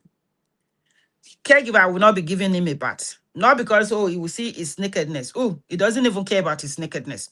I will nurture him. Love nurtures. I've been a CNA. I still have my license. I've been a CNA. What do they call it in Nigeria? Caregiver. No, not caregiver. Auxiliary nurse in Nigeria. I've been a CNA. Oh my God. Oh my God. My patients will be looking for me when I'm not on duty, when I'm not on shift. They looking for me. You know, love nurtures. When somebody is sick and you sincerely, genuinely take care of them. Facebook, are you still commenting? Because I'm not seeing your comment. You nurture them back to life on time. A sick man, if you love your man, and he's sick, the way you will take care of him will bring him back to life, because even his body, his mind will know that this person is taking care of me, not just because, oh, she has to do it. No, because she loves me. Love nurtures, love heals, love will bring back life. Some people, I had a client that they said she was going to die in 6 months. She had ovarian cancer. 6 months. She became so nasty, so this and that. First day that I went to work as a counselor, as a matter of fact, I told the person that paid for her, I said, me, that woman is I cannot. He said, oh, Olu, that was back in the days. I didn't even have my doctorate at that time. He said, Olu, if anybody can get to her, I trust you can get to her. I said, that one, she's too nasty. I can't. The following week, I went there. I said, you see, this service has been paid for. Either you respond to me or not, I was paid. Oh, Jimmy baby, how are you? I said I was paid. Can a man be loved genuinely if it's not about what he provides for his wife and family? Yes, I've loved and I will still love. Do you understand? And I always say on this program, in my class, you have to be intentional. Some of us that are already adults, you'll be married before or in between, be sincere with yourself, be genuine with yourself of what you want. That's why I'm enjoying my status. Okay? I won't tell you when I find love. I will not tell you because I'm going to be hiding some things from you now. Be intentional. Some women can love you, genuinely. And how do you know if somebody loves you genuinely? I'm not saying be testing. Don't test me with nonsense. Do you understand? Just pay attention to details. Because either I love you or not, if I'm with you, if I have a relationship with you, I'm still gonna care. I'm still gonna care. I'm a very loving person. I'm still gonna care. I'm kind. I understand, Evolve. You have to pay attention to what somebody is doing to you or for you. Do you get it? A lot of men don't just go ahead if you have the money. Rich people do this all the time. I tell my rich friends, don't just be throwing money around. You don't know who loves you. This person you throwing money for, has she ever thought of giving you a gift? How does she celebrate you? Is she kind to you? When she wants 2 million and you say, oh, baby, you know what? Let me give you 1 million now. I'll give you the 1 million next week. How does she react? Is she grateful? Is she, you will know. Oh, Dr. O, the people pretend. Pay attention, detailed attention. Detailed attention. When you're sick, how does she feel? How does she make you feel? When you talk, how does she talk? Does she talk with kindness? Is it treating you with kindness? Is it intentional? Is he a prayerful person? If I went out with somebody, if you don't like prayer, you will not like me. Do you understand? You don't have to be married to somebody. When somebody is in your life, they're a provider, they're a friend, they are the lover. You pray. I don't necessarily need your money, but we all need money. You cannot do relationship without money. You have to give. Give in every way. Your prayers. I don't need to tell you. I'll be fasting for you. You will not even know that I'm fasting. Sometimes I'll say, hey, I'm fasting for you. Don't go and be doing nonsense. So I'm fasting for you. So you can know, you can be mindful. You understand? You're waiting on the contract. You tell her, baby, I'm not talking about all these girls you sleep and dump or sleep around. A relationship. Be genuine about your relationship. Be genuine. You go to a house all the time to eat. You never went there with a box of rice. Women, are you paying attention? Even if she's a millionaire, billionaire, you go there with the intention of, I was coming, I stopped by the store. I bought you granite oil.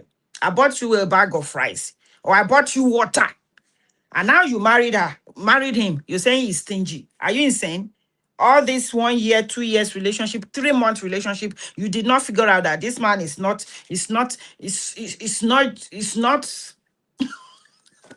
kind enough to bring you a bottle of water. But he has eaten in your house maybe every week, or maybe you cook and take it to his house. He hasn't even sent you a lot like, what's that money for? Oh, I just thought, you know what? I mean, to support your cooking. Oh, okay. You know she has a car. She drives to come to your house. You send Zelle or send transfer to her, like, oh, maybe what's that money for? I just thought you should fill your tank. Or she comes to your house, you tell her, baby, I'm coming. I'm teaching you stuff. Pay attention to details. And she just appear like, oh, I really want to, I quickly want to get something at the gas station. Can I use your car?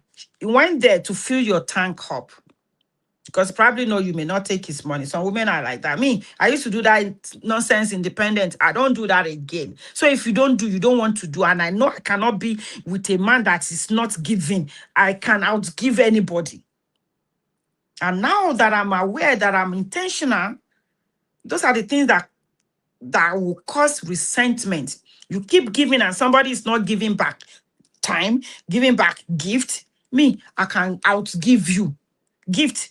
Because I'm thinking it's Father's Day. What am I going to buy for him? It's not the father of my children, no.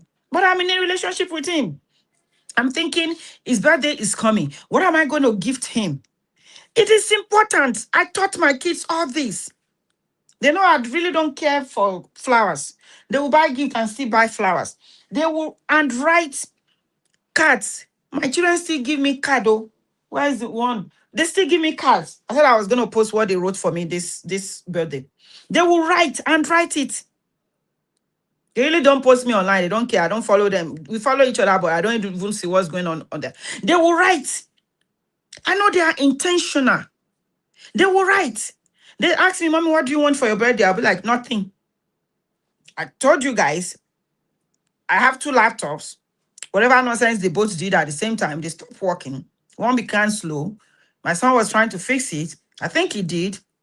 And I said one day, like, I'm even tired of these computers. And it's like, okay, that one is slow. We can. Guess what? They asked me what I wanted for my birthday. I said nothing. They got me a Apple. They got me a Mac. Brand new laptop. I'm like, I told you guys I don't want this. I have something I want to use money for. Why are you guys wasting your money? My son just laughed. He won't say nothing. They will pay attention to what I need. That's what you should be in somebody's life. That is what somebody should be in your life. Paying attention. Sometimes we ask, me, I don't know how to ask people for things. That's how my father raised me. Sometimes I'll be talking to my father in heaven like, Daddy, Eti Bamije, there's no man like you. This is where I talk to my dad. Very intentional. I rarely asked for anything. That man was like my mind reader. I'm telling you, God just gave me that man. He gave that man to me. Was my mind reader. I've never told my dad I want a dress or something. He will be coming from work, buy me fabric. He say, look, you understand? And now I'll be like, everybody cannot be my father, but open your mouth and say what you want. People will not read your mind. Men don't read minds these days. You know, my dad will give me pocket money without me asking. And I'm waiting for a man to think, okay, you need money now. You should send money to my account. How many men will do that? How many? If you're a man, pay attention. If you're a woman, pay attention. Shock your husband. Shock your boyfriend. You've never given him gift. He's always the one sending money to you. You see that last transfer he did? Even if it is bread, say, baby, this bread is for you. My friend, my mom will cook some special things, or she will be coming from shop and will buy things. I'll be like, am I for work on? Don't touch it. That's for your daddy. To daddy niyo. My mom will cook. She likes to, my dad likes fried meat. My mom will put some meat and say, Bisola, it's a melo. My for work on to daddy niyo. I'll be like, oh, Ruth. We started calling her name is Ruth though, but we call her Ruth as in making fun of her. That's for daddy. We will not touch it. We will not shake it. If we kill chicken, you already know that thigh is for daddy. Won't be that. That's our husband's meat. You dare not touch it. My dad would do the same. My dad cooks. Even though they had 10 children, oh, my dad will intentionally cook for my mother and say, Onje mommy ni Emma for work. Oh, he will just put it in a cooler. The days he will come back early from the church. I'm talking about when we're all grown. I was the last one that left home. The boys left. One was in the body. My dad will come back from the office. He's not jobless, so he was a director at his job. Oh. He will cook, put it in the cooler, and say, "Imagine onje mommy knew." One day I was so hungry. I think I came back from work early. He didn't expect it. And I just went to the kitchen. I saw cooler. I said, I pray this is not for Madam Ruth. And my dad heard and it's like, Busola, onje momore renew we are Jesha. I said, Daddy, I'm so hungry. And then he said, okay, I left you some. You dare not. That's being intentional. Do me, I do you. Ora for ora. Take care of your man. Man, take care of your woman. It makes life easy. Honestly, some things we fight about, some things we argue about, some things that cause wahala kata kata, they're not worth it. Be kind. I always say this. Be intentional about marrying a kind person. Either man or woman. It goes a long way.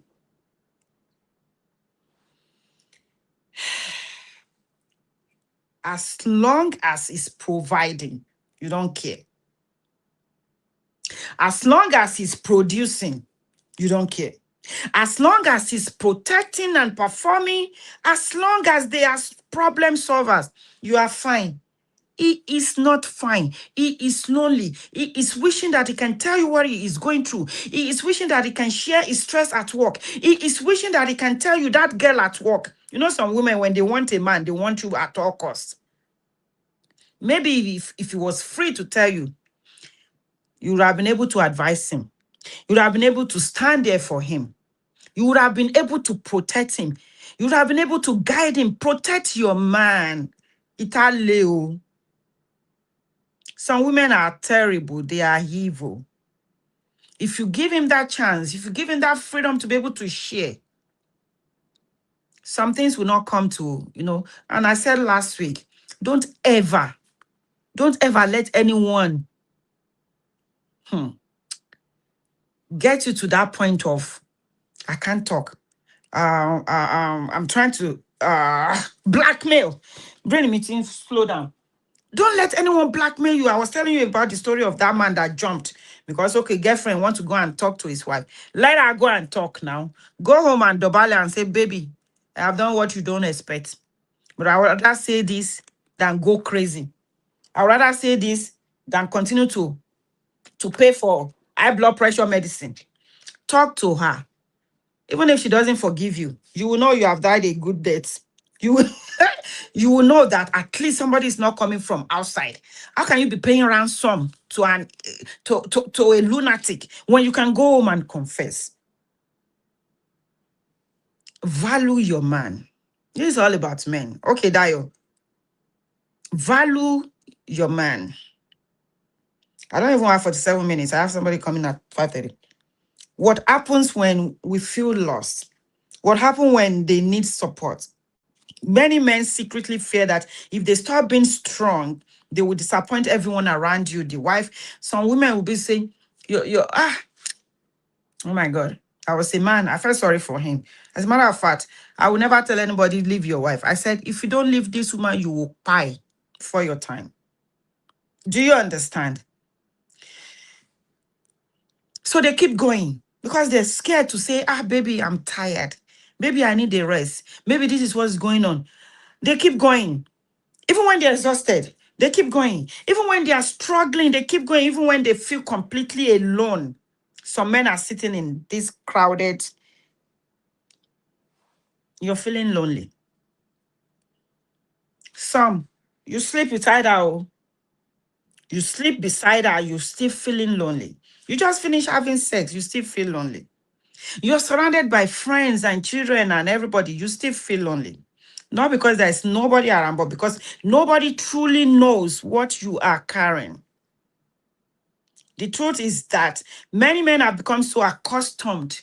It's now the norm to carrying everyone else that you have forgotten to even ask for help. It's just like one of those things. You have spent years being in a safe place for others. Why? You create that open, safe place for everybody. You have no safe place. Even the person that is supposed to protect you is angry at you. It's because she doesn't know. She does not understand. Some people don't want to understand. Over time, loneliness becomes heavy. It becomes emotional exhaustion. It becomes discouragement. Some of these men that are cheating, it's not because of sex. So it's just out of loneliness, out of heaviness, out of exhaustion. I'm telling you the fact. They become depressed. They become hopeless. Tonight, I'm telling you, these men, I want to talk to you. If you're a man and you're listening, you don't have to earn love through performance. You don't have to perform. You don't have to give to earn love. You do not have to prove your worth through suffering. You're tired, stay home and rest. Let her know you're struggling. Let her know you're exhausted. You are not a machine. Oh. You do not have to carry every burden alone. Let her know you are not just a paycheck. You are not just a provider. You are a human being too. And your emotional well-being matters a lot. If she doesn't know, let her know. If they don't know, let them know. Your children, your wife, your friends, whoever. This burden, let them know. Exhale and say, I am tired. I need rest. I need help. Say it out. Your healing matters. Your life matters. Help me type. Every man's life matters. Please help me type that so you can know. Every man's life matters. Type it for me. If you have been carrying something heavy, I want you to know this. I want you to know this. Asking for help is not weakness. Saying you are tired is not weakness. Seeking healing is not weakness. Seeking counseling is not weakness. Accepting you're tired is not weakness. Help me type. Thank you, Jumoke. Every man's life matters. Thank you, Fabulous. Every man's life matters. It doesn't matter. He may have made mistake. He may have been irresponsible. Now he wants to be responsible. Let him know that his life matters. Please. Some of the strongest men I know are men who finally found the courage to say, I am not okay. I am not okay. You are the president. You are the king. You are the director. You are the CEO. Open up. These are some of the men that feel the most burdened, the most lonely. They are around people, and people are always coming. They are lonely. Some of them. Your uncle that you all go to his house all the time to ask for money. Your uncle that pays your school fees. When have you ever thought about, it's Christmas. Let me go and buy this cup. Uncle love coffee. Buy a cup. And say, Uncle, I know you love coffee. Maybe you can be using this at the office. You know, Uncle love cashew nut because every time you go to his house, there's always cashew nut and they will sell it for Uncle. Get him a bag of cashew. If you have to borrow, go give it to him. Uncle love big stout. Buy crate, go give it to him. Show up at his office, not because it's time for you to collect your allowance, not because it's time for him to pay your school fees. Show up at his office. If you want to know, you will know. Find out something that he likes to do or something that he likes to eat. Get it and go give to Uncle. Go to his office and just say, Uncle, I know you're busy. I'm so sorry. I just want to talk to you. He probably will say, okay, don't ask for money. Just sit down there, Dobali, and say, Uncle, I'm just here to show appreciation. I'm just here to pray for you. I'm just here to say thank you. If it's not short, say, I'm not Dr.O. Call him on the phone and say, Uncle, some of us, when we see some certain numbers, we don't pick because it's all about you asking. You never called me. One of my cousins, I look at, she never calls to say, come badra for me. When I see her messages asking for something, call, text in the middle of the night. Let him wake up to your message and say, good morning, sir. I am just sending this message to pray for you. Leave a voice note. Technology is helping. Use technology. Leave a voice note like, Uncle, I just want to pray for you in this middle of night. Just finish praying for you, and I want to leave a voice note. Pray for him. Ìṣẹ́jú kan péré. You will not remind him next time when your school fees is due. Next time you go there to ask for money for pay for your rent, to ask for help, he will be glad to see you because he knows you are not trouble. He knows without you telling him, you're praying for him. Do you understand? Don't wait until Father's Day. Don't wait until his birthday to give him gifts. Don't wait before you send that prayer, before you send that greetings. Not this your mass every single month, happy new month. No. Write a card. You know, we don't write cards anymore. Every time my children gives me one, I sit down there, I read it line by line. I think they're the only one that gives me cards now. You all send texts and messages. Do something extraordinary. Just go to his house and say, Uncle, I'm here to help. Do you need anything you want me to do? Can I help with anything? Even though he asks his own staff, tell him, I'm just here to help you. Anything, Uncle? Can I iron your clothes? Be like, it's with the dry cleaner. Why do we have a washerman? Yeah, I just want to help. I just want to come spend time with you. Don't ask for anything. As a matter of fact, don't ask for transport money. It will be the one to say, okay, take this and buy gas in your car. People like this, we think they have. You see my friend, the Yalaji, she has money, more than me. Oh, I cannot go to her house. When I live here and I'm going, at the time, she was the only one that I would buy stuff from. I will, because people like that, people don't give them things. Maybe on their birthday, you will see like 20, 50 cakes. I ate that with all my, like, why are you bringing cake? And this bank will bring cake. That's Kabesi will bring cake. That's Yeye Kiniko will bring cake. You will go to these rich people's homes on their birthday. You will see like 20, 30 cakes. Waste of money. I mean, she will be saying, take this to this church. I'll be like, what a waste. You don't have to. You'll be surprised. You know, she doesn't need your money. But give it. Give it. You say, auntie, I know you don't need my money. Oh, uncle, we're talking about men. Just send credit. You know, some of them, their phone, their data is already loaded anyway on his birthday. Shock your husband with 50,000 load data that he doesn't need. Send your uncle like what do you call it? Data that you know he can afford. He's showing appreciation.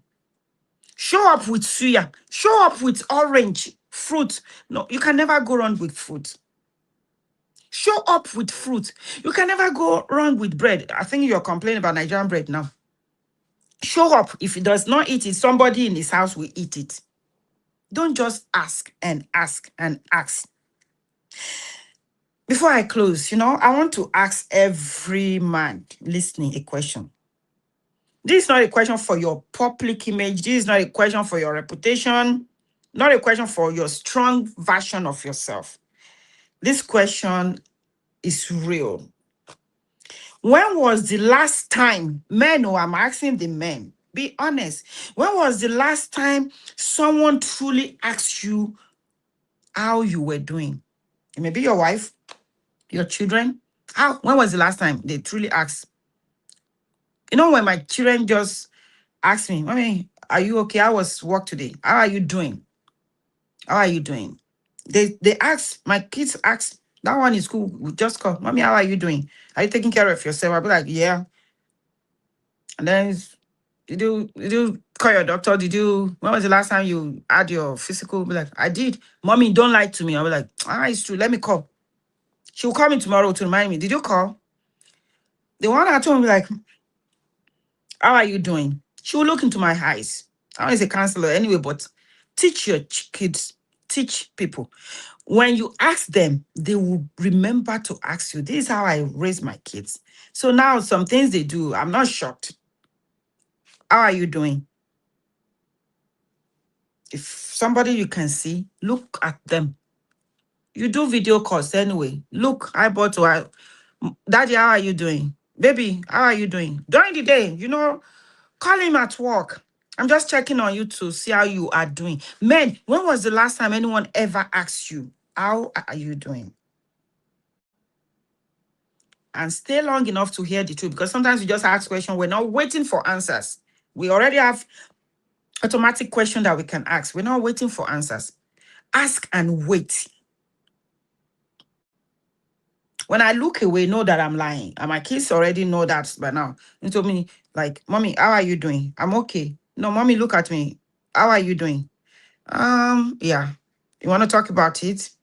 Ask, do you want to talk about it? You're telling that person you are safe to say what it is. You will not scream.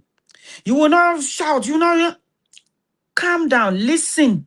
Let him trust you with his emotion. Let him trust you with his problems. Let him, it's not, most times, it's not like they're asking for you to solve that problem or solve that issue.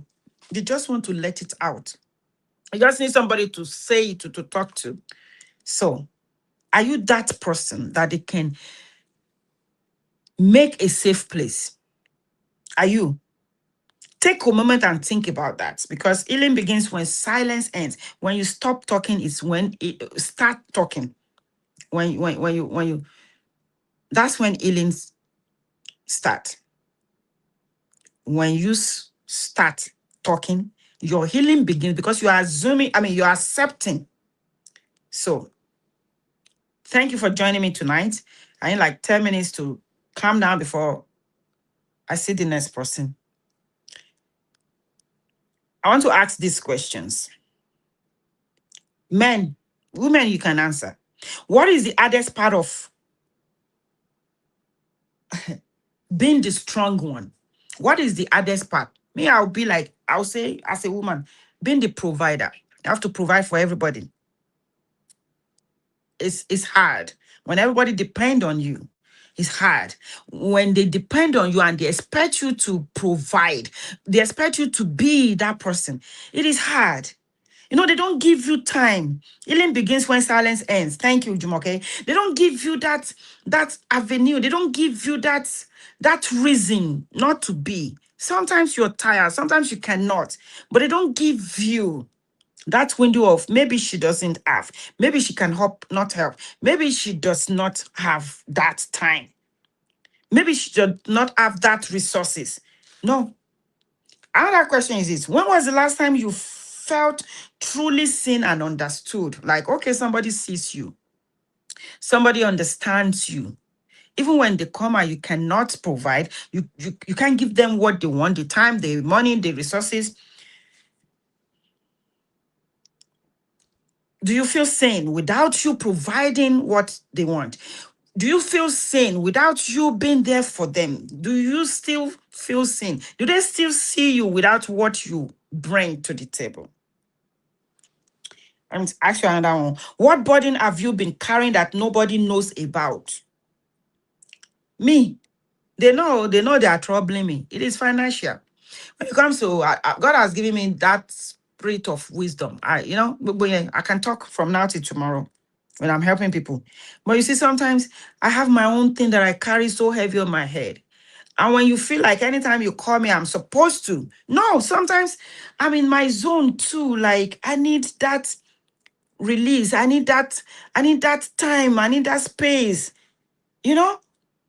So my emotion is not where you think it is. And you're adding to my problem, to my burden.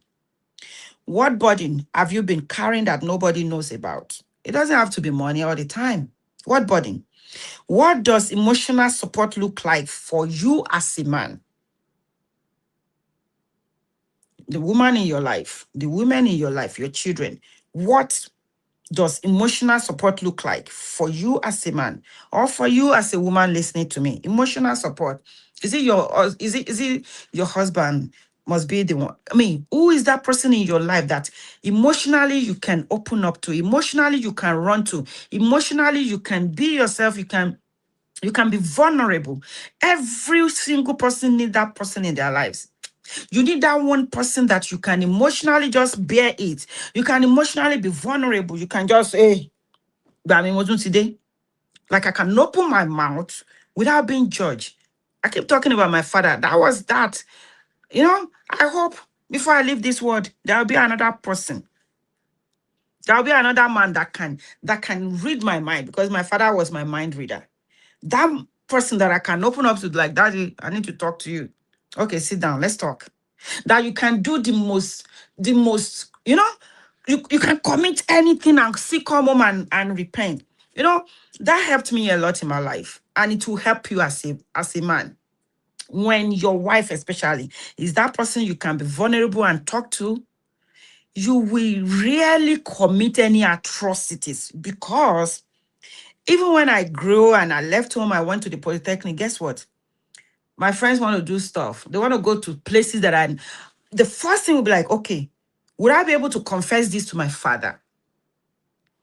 Even now as an adult, that's what I'm doing, to my children. I've turned these people to my parents, to my father. To be like, okay, Shemoli Jewo, this thing that I want to do, would I be able to open my mouth and say it to Toby? Would I be able to open my mouth and say it to my children? That was the way I used to think. Okay, this place that I'm going, if I come back, would I still be able to confess or to say to my dad, like, Daddy, I went to so place, or Daddy, this is what I did? That stopped me from doing a lot of things in my life. It saved me from a lot of atrocities. It saved me from a lot of things. Would I be able to tell my father that I have a sugar daddy? I will not be able to confess that. I will say no. Okay, this party, they will bring cars back in the days. You think they just started doing wrongs? No. Bring cars. Okay, everybody, let's go. And I'll be like, okay, if I jump into this car, if anything happens, would I be able to come back and say, Daddy, we went somewhere. This is what happened. Or this thing that is happening to me, it is because I went to so place. I will say, no, I'm not going. Even though I was pretty, I was the senior girl on campus. I did not commit atrocities that my father must not hear about. So that would check me.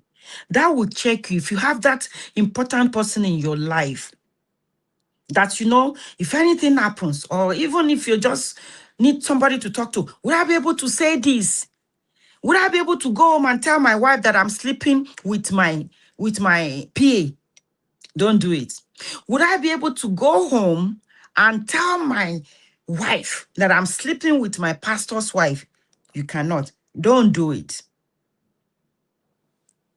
There must be somebody that you can be vulnerable around. Why do you think so many men suffer in silence? Because a lot of them don't have that kind of person in their lives. Some may have friends that they can open up to. Men, they trust each other. They commit atrocities together. They know their own secrets. You understand? Some will come to buy them. But do you have that woman in your life? I want you to think about it. And I'm going to close with this. To every man listening tonight, you are not alone. And your story matters. And every man's life matters. Every man's life matters. Every man's life matters. I'm going to close with this. So today, what men never say, the loneliness of strong men. The loneliness of strong men. Thank you for joining me. I got to go. I got to make a call before my client get here. I appreciate you joining me. I will see you again next week. I appreciate you sincerely. We're going to continue this because it's Father's Day this Sunday. It's Father's Day this Sunday. I mean, my fan, you need no. See, that's light. I did not even know. Please, women, take care of your husbands, your boyfriends, your significant other, your companion. No matter what craziness, you can fix them. I'm telling you sincerely. Some of them are not crazy as we think they are. You need to help them. You need to be in their life. You need to show them that their life matters too. You need to show them.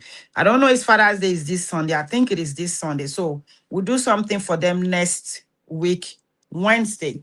I love you all sincerely from my heart. I'm here if you need to talk to me. Send me a DM. You need to share your story. You want us to learn from it. You want me to share. Just Send me a message. Okay. And if you're going through anything right now, I pray for you sincerely from my heart. May the Lord touch you. May the Lord heal you. May the Lord make his face shine towards you. Happy birthday again to you, Adedayo. We love you. I love everybody sincerely. Thanks so much for watching. I will see you again next week. Oh, this Saturday, we are starting the singles class. Oh, I'm tired already. Check my TikTok page. Check my Facebook page. The link is there for you to register. Either you're coming as free student, either you're paying, you still need to register. All of you, my student. If you don't register, I will not send you the Zoom link. I want to know who is in the class. So you need to register. Okay, you need to register. We're starting the singles class this Saturday. It's going to be amazing. It's going to blow you away. I'm telling you, my singles class is, mwah. If you're married and you still want to come, it's okay. I'm not giving you away to any man. Come and learn. In between, and these are for adults. We are all adults. I don't care if you're in your middle, second marriage, just divorced, you don't even know your situation is complicated. Come to class. As a matter of fact, either you have money or not, register and come this Saturday and then decide if you want to pay or not. Do you understand? Come and experience it. I don't want too many people in the class. When we're 12 or 15, I'm cutting it off. Do you understand? You will wait for the next class. So if you don't register, and I think I have about close. So register now. If you're a follower, I will still let you come in. Okay. God bless you. I love you sincerely. Thank you. Bye bye. God bless. I'm handing this now. Have an amazing week. And I will see some of you in class on Saturday. If you register, you will get a Zoom link. If you don't register, now you sabi o. Okay, I'll come and tell you about the first class next week. Love you all. God bless.